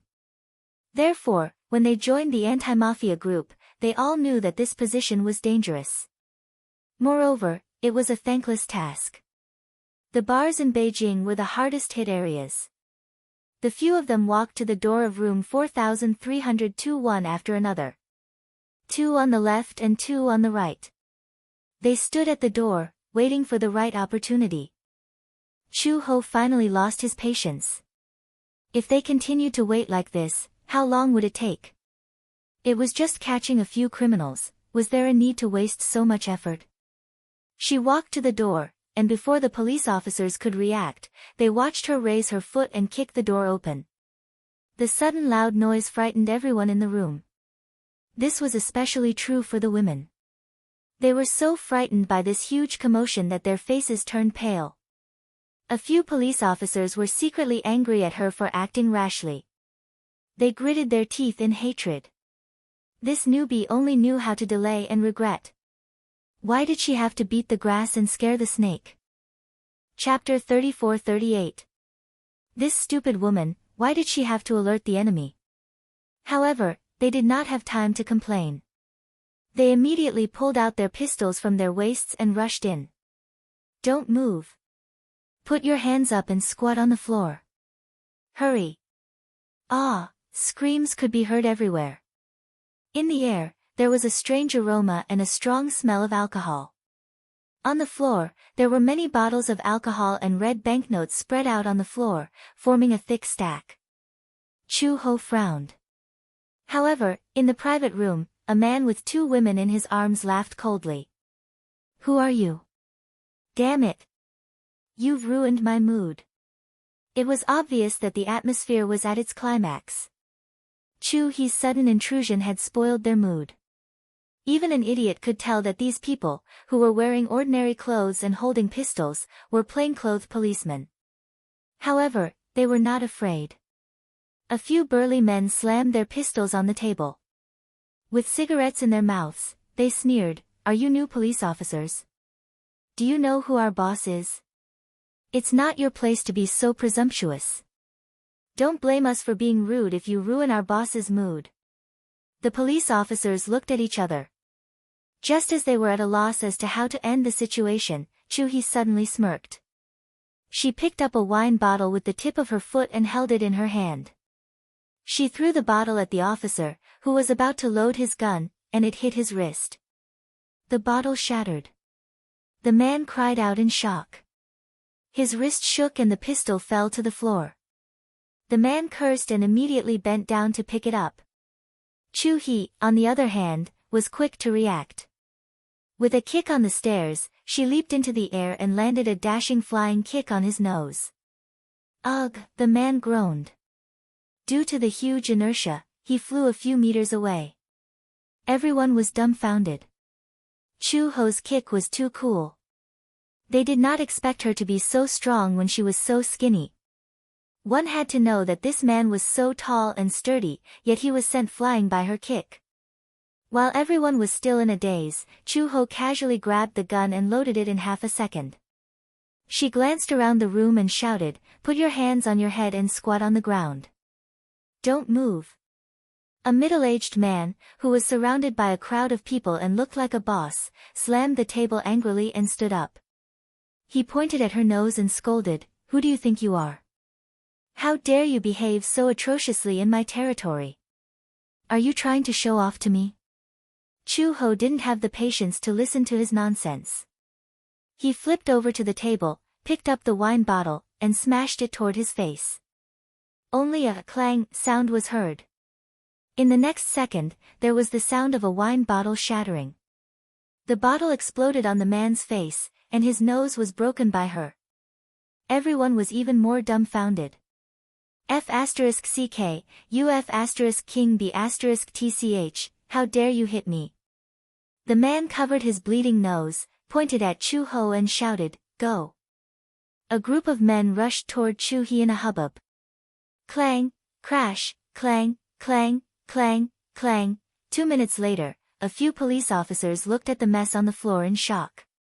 In just a moment, the man who was sitting on the sofa was rolling on the floor in pain. Chapter 34-39.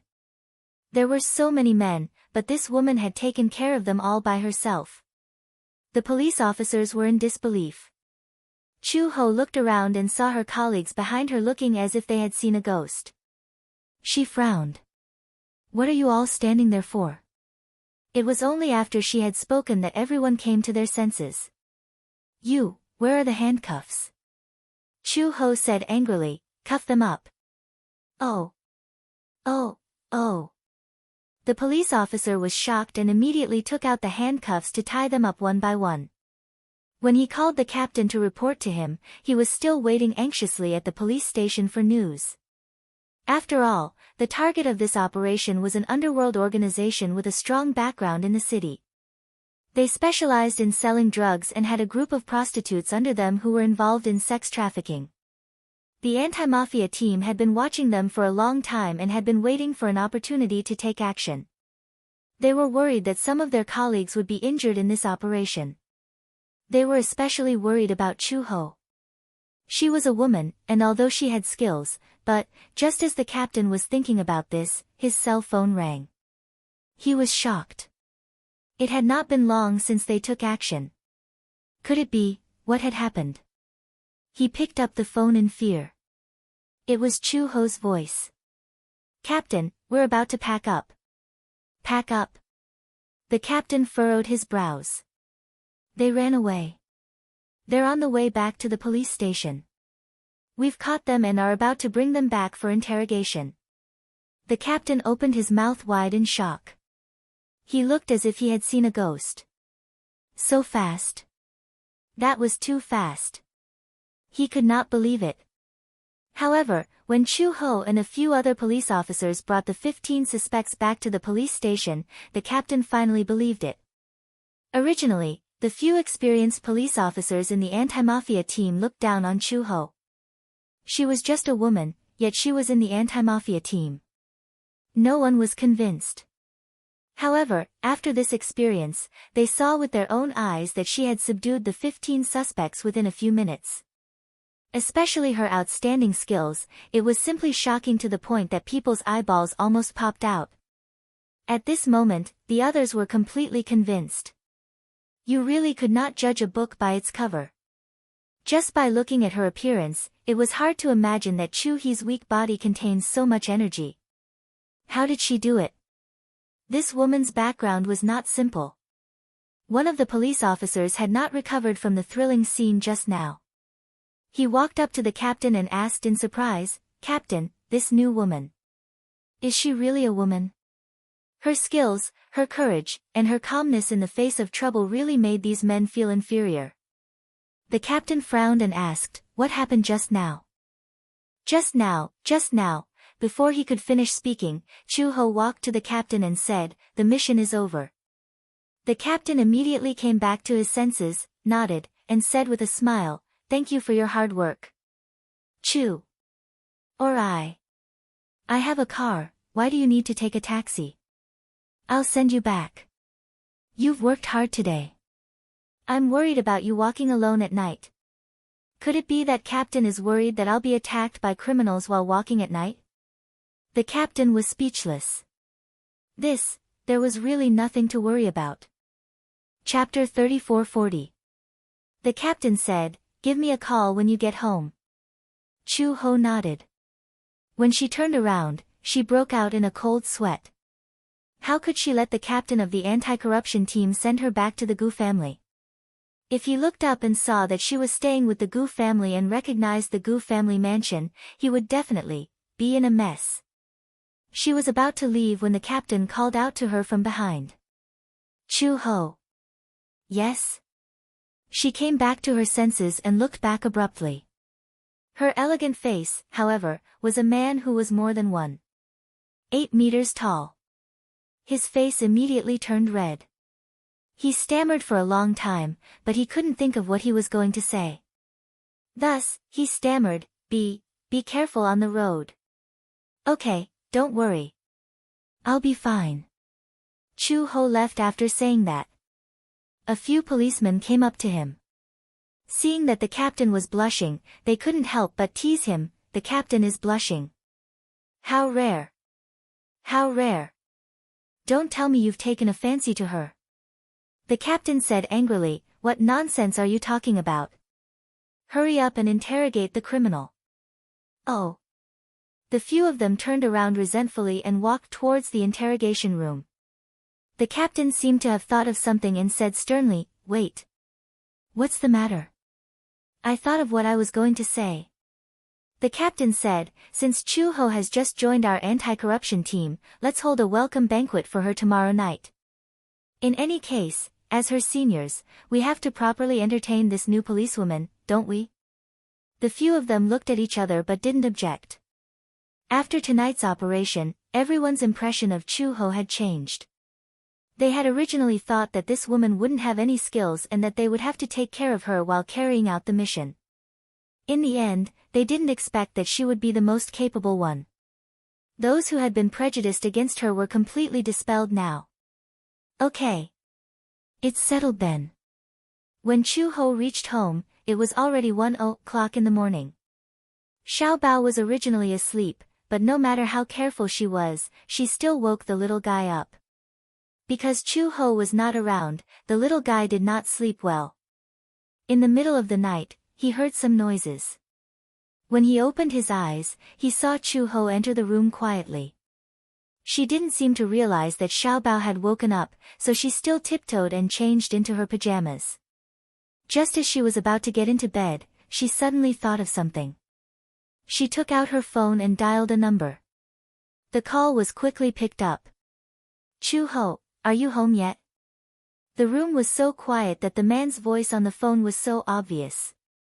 Xiao Bao widened his eyes in shock. Why was it a man's voice? Moreover, his tone was so gentle. Could it be another bad guy trying to take advantage of her mother? Chu-ho obviously did not notice Xiao Bao's angry expression behind him. He said into the phone, "Captain, I'm home." "Oh, that's good. You should rest early. I still have to work tomorrow."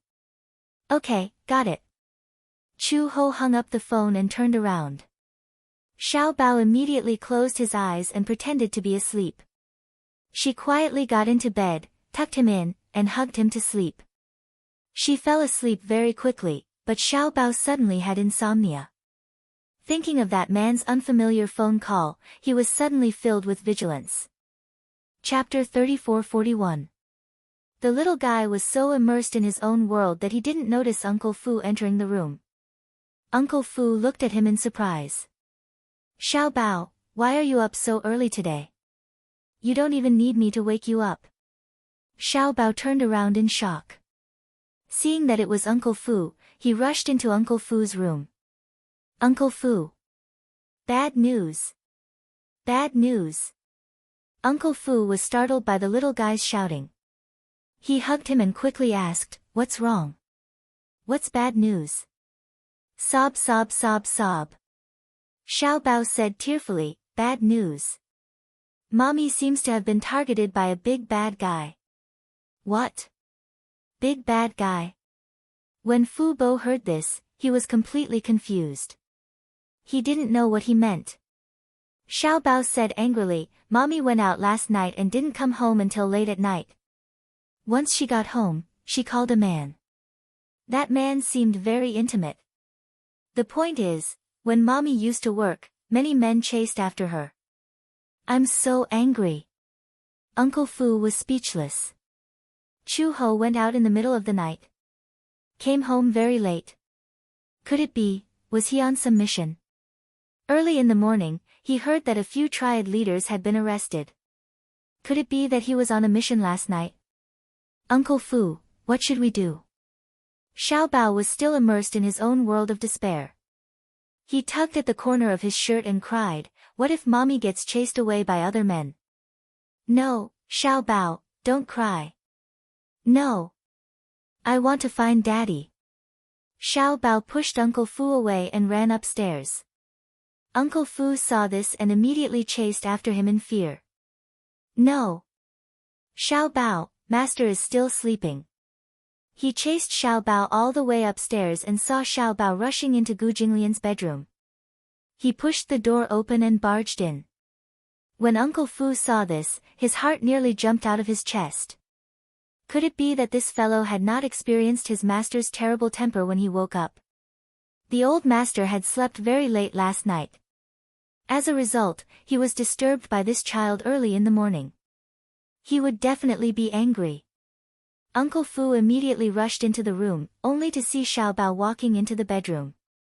He climbed onto Gu Jinglian's bed with his hands and feet and threw himself onto a certain sickly devil who was sleeping. Dad! Dad, wake up! Something bad has happened. Xiao Bao held Gu Jinglian's face and shouted into his ear. She slapped his face with her little hands to force him to wake up. Gu Jinglian had been sleeping soundly, but Xiao Bao's high-pitched voice woke him up. Don't, my little ancestor. Uncle Fu, who was behind him, was so frightened that his legs almost turned to jelly. He was about to go forward to stop him when he saw that Gu Jinglian was still frowning and did not open his eyes. Xiao Bao grabbed Gu Jinglian's collar again and shook him forcefully. Dad! Wake up! Something bad has happened. Uncle Fu rushed to the bed anxiously. He was about to carry Xiao Bao away when his hands touched Xiao Bao's body. However, he saw a certain devil slowly sit up on the bed. Uncle Fu was speechless. It was over. The devil said, Who allowed you to enter my room? Gu Jinglian lowered his head. His slightly messy fringe covered his eyes. Although his voice was not loud, it was very deep and rich, containing a certain kind of heart-palpitating warmth. Chapter 34-42. Gu Jinglian raised his head and opened his eyes. Because he was not fully awake, his eyes were bloodshot. At first glance, he looked like a demon king, scarlet red. It was as if a storm of blood was brewing in the depths of his eyes. Who told you to disturb my sleep? He opened his mouth again and questioned coldly. Uncle Fu was so frightened that his teeth chattered. Xiao Bao did not seem to be afraid of him and cried, Dad. Last night, Mom seemed to have gone out on a date with another man and came back very late. What should we do? What if Mom gets chased away by another man? Dad, why are you not like a man at all? Mom is about to be kidnapped and you're still in the mood to sleep in bed. If Mommy finds me a stepfather, and you find me a stepmother, Xiao Bao won't be able to live anymore. I don't care, I don't care. Dad, you have to win Mom's heart within a month. Otherwise. Boo-hoo. Xiao Bao will jump down from the second floor and end it all. Gu Jinglian's scalp went numb from his howling. He frowned and gritted his teeth. Shut up.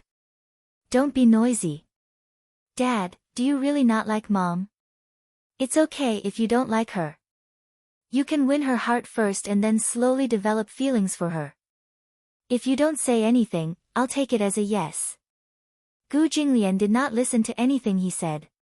His thoughts were still very muddled and his eyelids were so sleepy that he could not open them.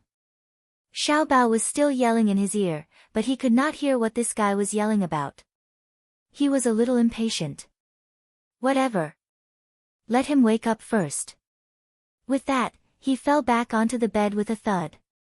Uncle Fu was surprised.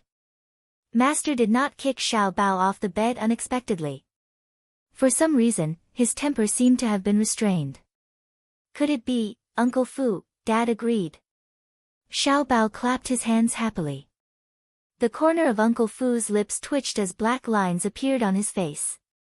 Which ear of yours heard Master agree? A verbal promise doesn't count. Xiao Bao suddenly ran out of the bedroom and walked to the water table. He picked up a brush and scribbled a line of words on a piece of paper. Then, he dipped the brush in ink and walked to the bed. He grabbed Gu Jinglian's hand and dipped the brush in ink onto his thumb. Then, he made a mark on the paper. It seemed that Xiao Bao was finally relieved and skipped out of the room. Uncle Fu sighed and quickly chased after her, closing the door behind him. 2 hours later, the Demon King finally woke up. He sat up on the bed and held his aching forehead. Out of the corner of his eye, he saw a piece of paper floating on the bed. He picked it up and looked at it. Papa. Get the horse girl in 1 month's time. What I can't do, Daddy. Sure big dumb pig. The words were misspelled and the handwriting was a mess. It was simply scribbling. Gu Jinglian finally understood it. Daddy promised to get Mommy in 1 month. If he couldn't do it, Daddy would be a big dumb pig. The great Demon King was dumbfounded. What was going on? There was a fingerprint on it. It looked like, Gu Jinglian compared it seriously. It was actually his. When did he make a mark? He did not even know. Also, when did he agree to such a thing? It was simply ridiculous. He did not even need to think about whose handwriting this was. Chapter 34-43. Uncle Fu walked in and saw Gu Jinglian holding a piece of paper. He was so angry that his face was ashen. He walked in and took a look. When he saw what Xiao Bao had written, he couldn't help but chuckle. This guy is too. Before he could say the words, capable, Gu Jinglian turned his eyes and glanced at Uncle Fu. The latter immediately shut his mouth tightly. Old Master's gaze was too scary. It almost strangled him. Gu Jinglian held the piece of paper and asked Uncle Fu, when did he write this? Probably in the morning. I remember that Xiao Bao did write something on the paper and even asked you to mark it. After he said this, Gu Jinglian finally remembered. Early in the morning, there was indeed a voice that bombarded his ears. He was a light sleeper. It was a habit of many years. Even when he was sleeping, he was alert. Unless he was especially tired, he wouldn't sleep so soundly. Moreover, he didn't guard against Xiao Bao at all. Hence, he was only focused on sleeping at that time and didn't hear what the little guy was shouting about. Now that he thought about it, Gu Jinglian was speechless. This guy. Just as he was gnashing his teeth, Uncle Fu kindly advised, Old Master, why don't you fulfill Xiao Bao's wish? Marry Chu Ho. This way, Xiao Bao will be relieved of one of his worries. It would also be relieved of one of his worries. Uncle Fu had always hoped that Gu Jinglian would get married and not be alone in the world. He was old and this was the only wish left in his life. Gu Jinglian didn't think much of it. You know that I don't intend to get married in this life. Old Master, Uncle Fu sighed and said, no matter what, even if you don't intend to get married and don't intend to fall in love with any woman, marriage is just a burden on your mind. With you and Chu Ho in this state, it's not very reliable. If marriage is just a formality to you, why don't you complete the formality with Chu Ho? Chu Ho doesn't seem to have any thoughts about marriage. Why don't you just let Xiao Bao have his way? Gu Jinglian's expression did not change much when he heard this. He turned around and rubbed his forehead. He had slept too late last night, so when he woke up, his head still hurt a little. Uncle Fu said, Master, why don't you seriously consider my proposal? Marriage was just a piece of paper. It would be good to do it for Xiao Bao. After all, the little guy didn't have a father since he was young. It wasn't easy for him to have a father, so he definitely lacked a sense of security. He hoped that his parents would always be together. This shows how much the little guy cares about you. When Gu Jinglian heard this, he did not know why, but Uncle Fu's words were very pleasant to his ears. Xiao Bao cared about him. When he heard this, the corners of his lips involuntarily curled up slightly. His mood seemed to brighten up a little. At night, when Xiao Bao came back, he immediately ran to Gu Jinglian's study. "Daddy! I'm back." Gu Jinglian had just carried him and sat him on his lap when he heard the little guy ask, "Daddy, can you win Mommy's heart in a month's time?" Gu Jinglian was speechless. His lips twitched. "Why should I win her heart? You promised." Xiao Bao pretended to take out a piece of paper from his pocket. It was actually folded and unfolded. It was exactly the same as the agreement he had seen on the table in the morning. Gu Jinglian was stunned. This guy actually knew how to make 2 copies of the agreement. Chapter 34-44. Because I was afraid that Daddy would go back on his word. That's why I kept a copy. Sometimes, this little thing was quite astute. He had indeed thrown that piece of paper into the trash can. He didn't expect this child to be so serious that he even prepared a copy. Xiao Bao patted the paper and pointed at the place where he had stamped and said, No. Daddy, look, this is your handprint. You stamped it yourself. Don't try to cheat. When did he personally stamp it? It was clearly this sneaky fellow who had secretly stamped it while he was unconscious, okay? This agreement doesn't count. Gu Jinglian reached out to snatch it away, but Xiao Bao was even faster. He carried the paper behind his back and looked at him warily. Daddy, are you a big stupid pig? You can't even do something like this. You must have been a big stupid pig in your previous life and then reincarnated. He couldn't argue with a child. He couldn't argue with a child. He couldn't argue with a child. As if chanting a spell, Gu Jinglian repeated these words several times in his heart. Only then did he calm down. He pinched Xiao Bao's cheek and said through gritted teeth, If I'm a big stupid pig, then what about you? A little stupid pig? If Uncle Fu was here, he would definitely be scared out of his wits. Gu Jinglian was used to being mature and steady. Now, he was seriously debating such a childish question with a child of a few years old. No way. Xiao Bao put his hands on his hips and said arrogantly, I'm a genetic mutation genius. You are indeed a genetic mutation. Daddy is so smart.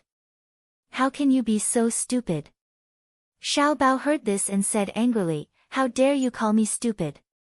Reflect. Reflect your reflection. Rebound, rebound, rebound, reflect your reflection, reflect your reflection, reflect. Xiao Bao's eyes were spinning. Soon, he was confused by Gu Jinglian. His little brain could not wrap itself around it. He actually could not tell how many bounces Gu Jinglian had said. The capacity of his little brain was a little insufficient. Xiao Bao pouted and said, Anyway, I don't care. Anyway, since Dad promised me something, he must do it. Otherwise, Daddy is a big stupid pig. Xiao Bao wanted to matchmake Gu Jinglian and Chu Ho. In the end, when Chu Ho returned home and was about to finish his meal, Xiao Bao had already taken action. At the dining table, Gu Jinglian and Chu Ho sat opposite each other. Xiao Bao sat in the middle. During the meal, Gu Jinglian did not say a word and ate quietly. It was the same for Chu Ho. Xiao Bao raised his head and looked at Gu Jinglian and then at Chu Ho. Suddenly, he reached out his chopsticks, picked up a piece of red braised pork from the plate, and placed it in Chu Ho's bowl. Chu Ho looked up in surprise, but heard Xiao Bao say, Dad asked me to give this to you. Dad said that Mom is too skinny and needs to eat more meat to gain more weight. He was definitely up to something. Gu Jinglian narrowed his eyes gloomily. When did he say something like that? Chu Ho looked at the red braised pork in her bowl and then looked at Gu Jinglian in confusion. Was she deaf? She did not hear Gu Jinglian say that either. Looking at Xiao Bao's expression again, Chu Ho suddenly understood. Okay, I got it. Mom, eat more. As she spoke, she took a bite of the red braised pork and began to eat. The awkwardness was instantly resolved. Chapter 34-45. When Xiao Bao heard this, he was so touched that his eyes sparkled. Mommy was eating red braised pork. This meant that, Mommy liked Daddy. Of course, Xiao Bao was only thinking this in his heart. If Chu Ho had heard this, he would have been impressed by Xiao Bao's godly logic. However, Xiao Bao wouldn't let it go just like that. He reached out again and placed another piece of red braised pork into Gu Jinglian's bowl. He smiled and said, Mommy asked me to give this to you. She said that red braised pork is delicious and asked Daddy to eat more. Chu Ho was speechless.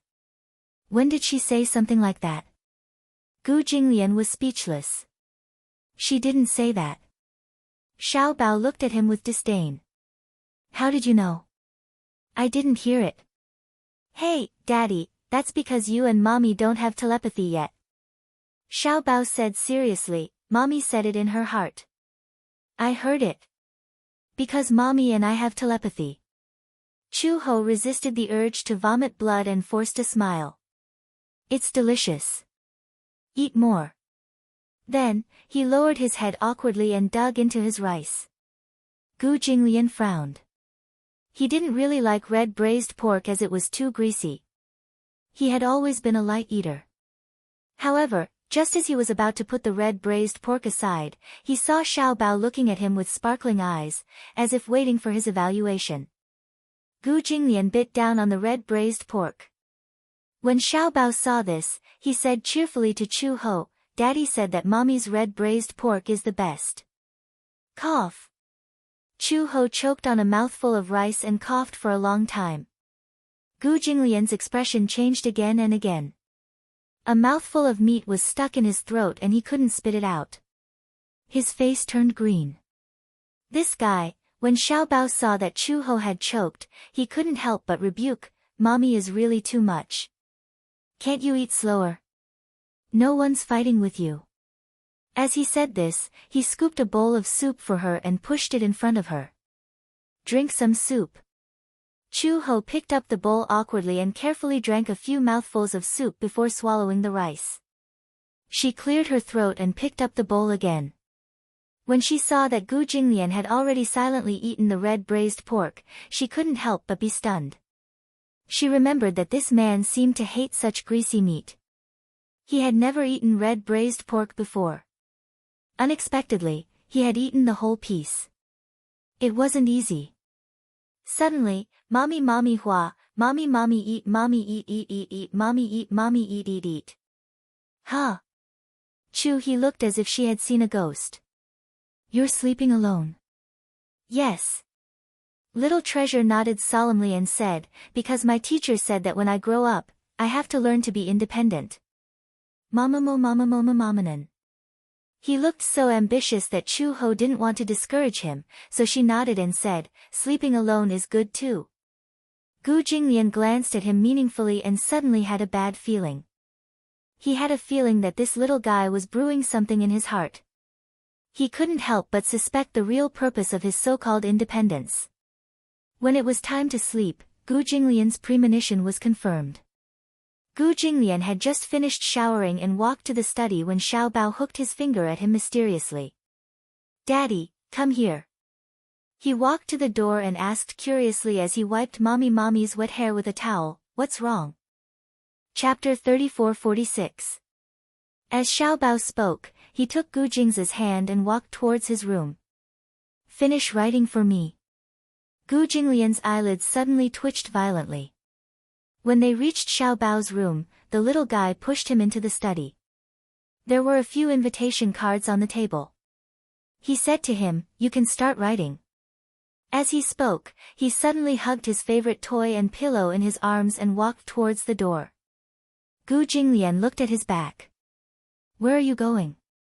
Xiao Bao didn't even turn his head as he replied, didn't I say? From today onwards, Xiao Bao wants to sleep alone, so Xiao Bao wants to sleep in another room. Uncle Fu had already vacated the guest room and laid out the blankets. Gu Jinglian's eyelids twitched even more violently. He said in a low voice, "Wait." However, he heard a bang. Xiao Bao had already locked the door from the inside. Before Gu Jinglian could react, he keenly heard a click. It sounded like the door was locked from the outside. His expression froze. He immediately walked to the door and frowned. However, he saw that the door was really locked from the outside. What was he up to now? Why did he lock him in this room? Gu Qingzi. Xiao Bao, who was hugging a pillow outside the door, couldn't help but shiver when he heard such a low voice. He felt a little scared. However, on second thought, he had to do this for his mother. Xiao Bao clenched his little pink fists and shouted at Gu Jinglian in the room, "Daddy, you'll be sleeping in this room tonight." Didn't Xiao Bao say that he wanted to sleep alone? Mommy is afraid of the dark, so I'll have to trouble you to accompany Mommy. He. With that, the little guy ran away like a wisp of smoke. What? Separated by a door, Xiao Bao's speech was slurred. He spoke too quickly, and Chu Yunsheng couldn't hear what he said clearly.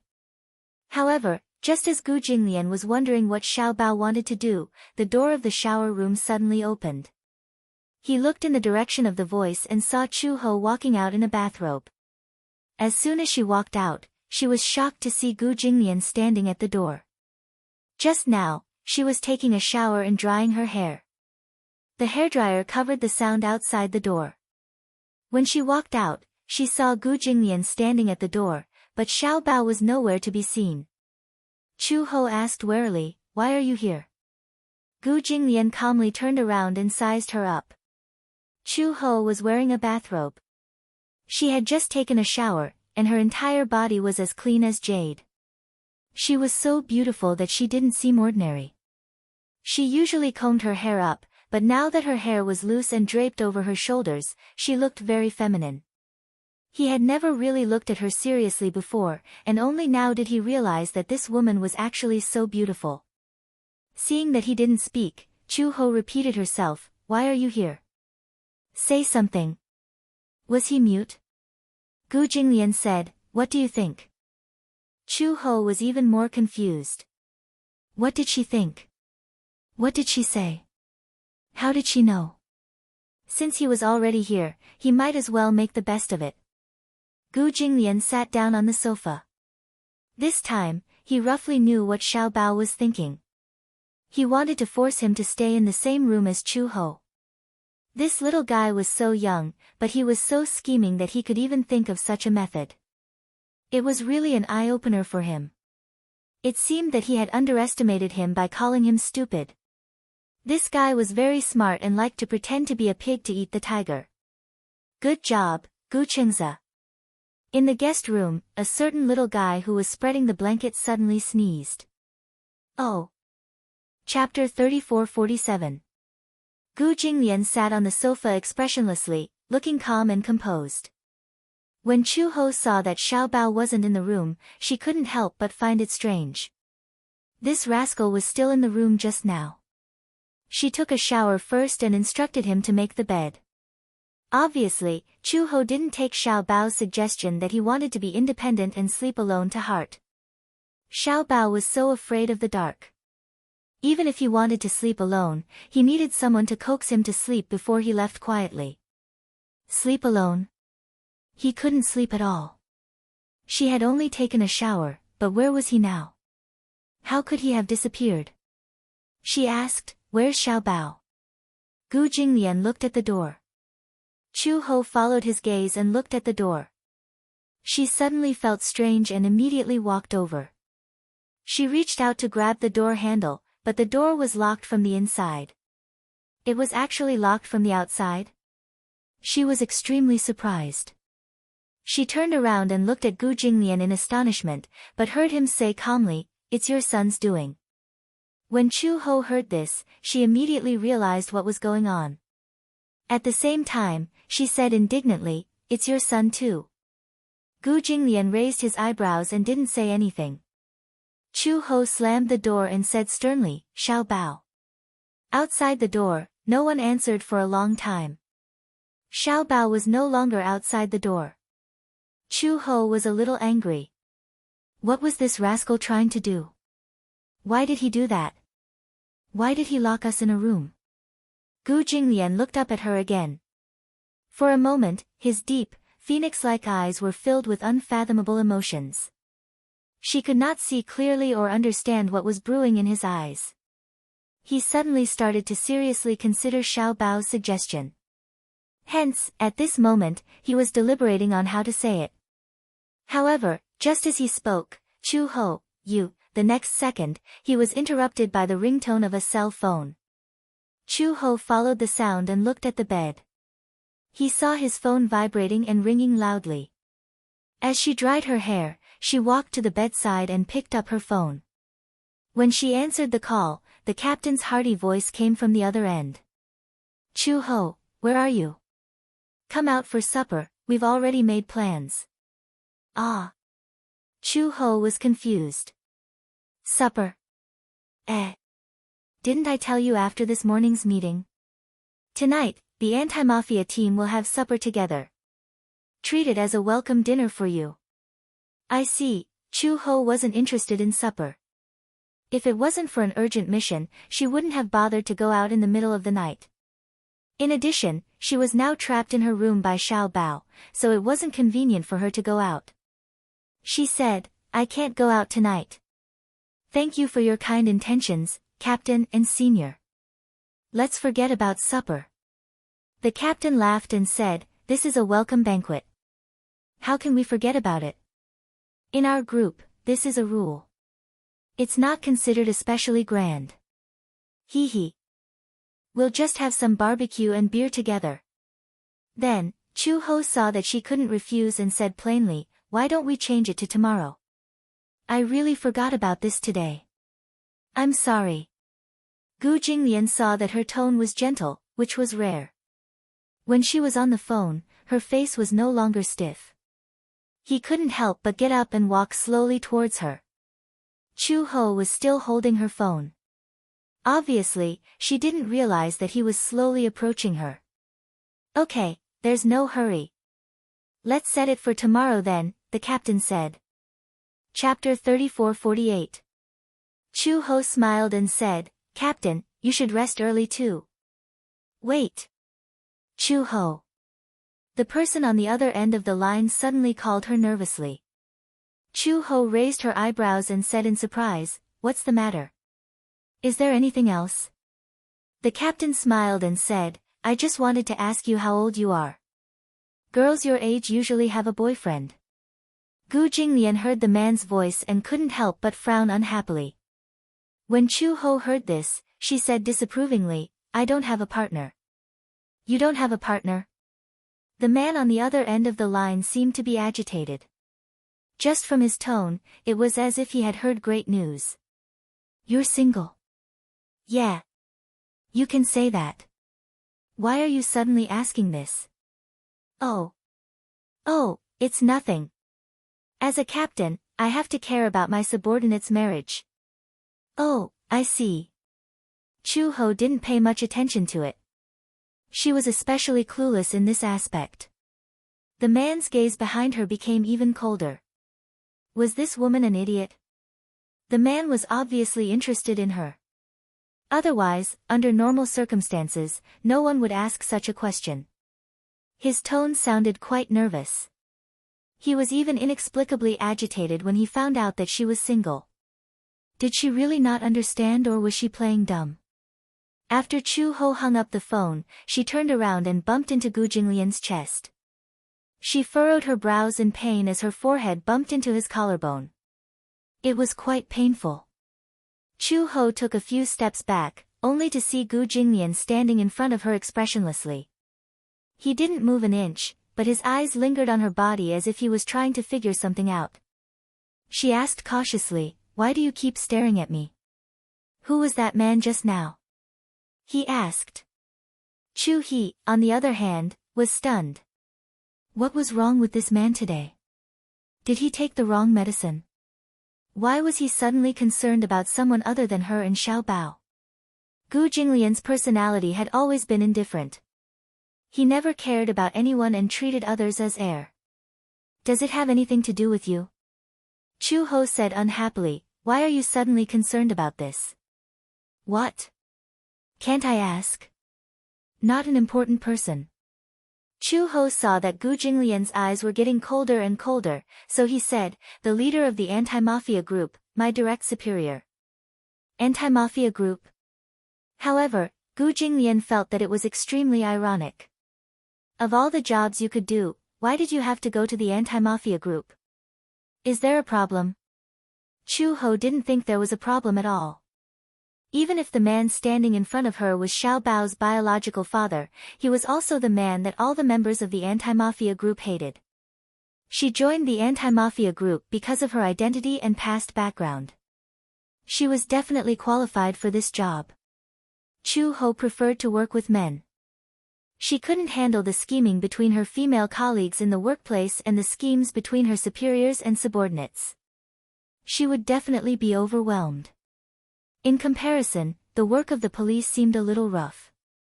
However, it was better to deal with these tough men than to work with those calculative white-collar women. Moreover, she was an Interpol officer. She could be considered to be living off her past. Gu Jinglian suddenly pressed her. Then let me ask you. Just now you told him that you're single. How do you explain that? Chapter 34-49. How self-righteous was she to ask? Very good. Gu Jinglian's lips suddenly curled into a smile. His handsome face looked even more devilish under the night light. He said, Chu Ho, let's get married. There was no tone of voice. Rather than a discussion, it was more appropriate to call it an order. Chu Ho doubted her ears. Did she not hear him clearly? She frowned and asked again, what? What did he mean by that? Gu Jinglian said, you heard me clearly, so there's no need for me to repeat myself. Chu Ho was stunned.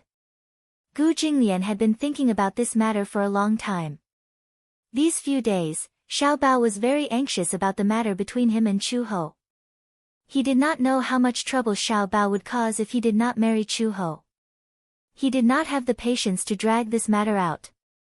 Since Xiao Bao was looking forward to it, he might as well fulfill his wish. Previously, he did not believe in marriage because he was certain that he would never fall in love with any woman in this lifetime. Women were femme fatale. The feud between the Gu family and the Mu family was caused by a woman. Therefore, in his eyes, women were like poppies. They could be touched but could not be tainted. However, Xiao Bao had always hoped that he would marry Chu Ho. Perhaps this was just a child's desire for a sense of security. He was worried that if there was no marriage certificate, then one day, his parents would each have a lover and he would feel helpless. Even though Gu Jinglian was certain that such a thing would not happen. However, the little guy did not think so. Then, as a father, if he could not give his son a sense of security, wouldn't he be a failure? That was why he said those words. Chu Ho heard this and felt a little incredulous. I remember that you have expressed your stance before that you do not intend to get married in this lifetime.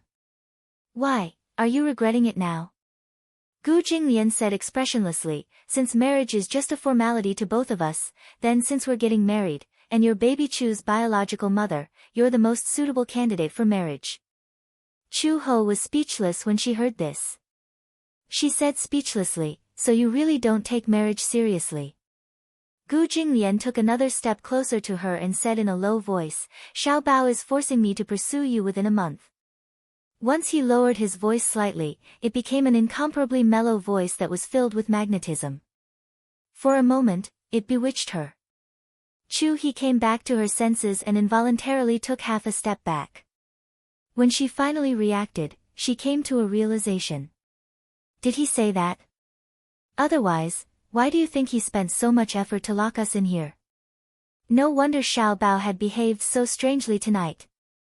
First, he tried to curry favor with her, then he threatened to sleep alone and locked her and Gu Jinglian in the same room. So, this was what he had in mind. Chu Ho did not know whether to laugh or cry. What was this? Matchmaking? How could he be so scheming at such a young age? She could not help but wonder if Uncle Fu had been giving him ideas from the beginning to the end. Just as Chu Ho was cursing silently, Gu Jinglian said, "When are we going to get the marriage certificate?" Chapter 3450. Marriage is not something that can be settled with just a few words. You sound so casual, as if you're buying groceries at the market. Gu Jinglian asked bluntly, "When are you going to rest? Are you free tomorrow?" "No, I have to go to work." "Then the day after tomorrow?" "I'm free in the afternoon." Gu Jinglian said, "Then the day after tomorrow." Chu Ho suddenly smiled and continued to dry his hair. "Since you said so, then let's meet at the entrance of the Civil Affairs Bureau in the afternoon." She was also very indifferent to marriage. If it were not for Xiao Bao, she would not have bothered with his request. Although she was surprised that this man had taken the initiative to ask, she was not surprised. She realized that Gu Jinglian really doted on Xiao Bao, and it was not the kind that he showed on the surface. A father's love was more profound than a mother's love.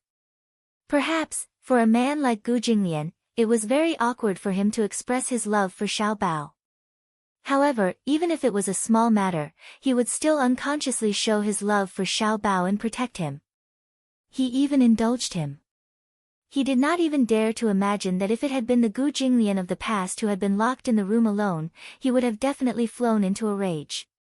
She should be glad that the person who had locked them in the room was Xiao Bao and not anyone else. Even if it had been Uncle Fu, Gu Jinglian would have flown into a rage. She did not know if Xiao Bao was a lucky child. His father's identity was different from that of ordinary people. Gu Jinglian's birth and background meant that Xiao Bao's future was destined to be extraordinary. She did not know if Xiao Bao would be surprised or afraid when he grew up and found out about Gu Jinglian's identity. However, there was a saying that went, "What is it? When you want to protect the person you love, you have to pick up a weapon. But when you hold a weapon, you cannot hug the person you love." Chu Ho walked to the sofa and said to Gu Jinglian, "It's settled then. The day after tomorrow in the afternoon." The two of them were not people who liked to drag things out. They were not so pretentious about marriage. She would not be like other women who asked for romantic love. She did not ask for two people to love each other in order to be together. Moreover, this was just a matter of form. It was just a process. Gu Jinglian was not surprised by her straightforwardness. This woman was different from ordinary women. She was stubborn and strong, but she did not have the slightest bit of pretentiousness of ordinary girls. This was something that made him feel comfortable. Chu Ho took out a blanket from the wardrobe and walked to the sofa. He spread it out and said to Gu Jinglian without looking back, "I'll have to trouble you to sleep in this room tonight. I'll let you sleep on the bed and I'll sleep on the sofa." Without waiting for Gu Jinglian's response, she lay down on the sofa. The sofa was 2 meters long. She lay down and did not feel restrained. She covered herself with the blanket and got ready to sleep. Gu Jinglian looked at her for a while and then returned to the bed. However, he was not sleepy as he lay on the bed. He turned off the lights and the room was dark. Only the moonlight shone in from outside the window. He sat up and looked at the sofa. He saw Chu Ho wrapped in the blanket and sleeping quietly. She was very quiet when she slept. If not for her light breathing, he would not have felt her presence. He suddenly got out of bed and walked slowly to the side of the sofa. He looked down at Chu Ho's quiet sleeping face. Her beautiful black hair spread out on the pillow like seaweed. Chapter 3451. It was only when she was asleep that her sharpness was restrained. Gu Jinglian sat down beside her and looked at her casually. Chu Ho was in her dream and did not notice the unusual movements around her. Gu Jinglian was a little stunned. Her vigilance was much lower than before. Or it could be said that she was no longer guarded against him. With her status, she was very vigilant. Even if she was asleep, she would immediately wake up if there was a slight movement around her. It used to be like this. But now, she did not seem to be as wary of him as before. Gu Jinglian could not help but be a little stunned when he realized this. His encounter with this woman was not a coincidence. When he first entered the Gu family, he knew that this woman had a strong background. But at first, he didn't know who she was until she had been by his side for more than a month. According to the investigation report, she was a high-level figure from the Interpol. She was not simple. For a woman to be able to hold the position of anti-crime inspector in such a competitive international police organization, and the highest position at that. This showed that this woman's methods were quite ruthless. It was said that her previous life was a mercenary. This showed that she stood out from thousands of people in the fierce battle. After knowing her identity, he was not in a hurry to expose her. Gu Jinglian occasionally felt that life was boring. With such an interesting woman by his side, he felt a little interested in teasing her. This man was like an elegant cat. After catching his prey, he was not in a hurry to kill it. Instead, he liked to slowly play with it until the prey was tortured to the point where it would be better off dead. Then, he would casually swallow the prey into his stomach. He still remembered that night when he drank some wine and came home. He usually did not have a high tolerance for alcohol, but that day, he unintentionally drank a little too much and was in a slightly tipsy state. Perhaps it was this state that made her realize that it was a once-in-a-lifetime opportunity. So, she wanted to make a move on him. Gu Jinglian was in the room. Chu Ho slowly walked in. He did not see the pistol hidden in the corner of her body, but he caught a glimpse of the cold murderous intent in her eyes. She wanted to kill him.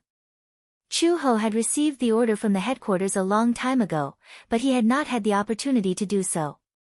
Gu Jinglian was always heavily guarded, so it was hard for her to find an opportunity to strike. However, that night was a golden opportunity. Gu Jinglian saw the murderous intent in her eyes but did not point it out. Instead, he said to her, "Red Lotus, come here." She slowly walked towards him, and he suddenly realized that at this time, she must be touching her gun. Interesting. Did she really think that he would lose his alertness just because he drank a little too much? Or did she conceitedly think that without the protection of those bodyguards and death guards, she would definitely succeed with just the two of them? Gu Jinglian suddenly sat up, grabbed her arm and pulled her into his arms. Chu Ho was taken aback. He had never expected that he would suddenly make such a move. At that time, Gu Jinglian did not have countless women around him, but he never had a repeat of them. He only had a biological need, but he wasn't aroused.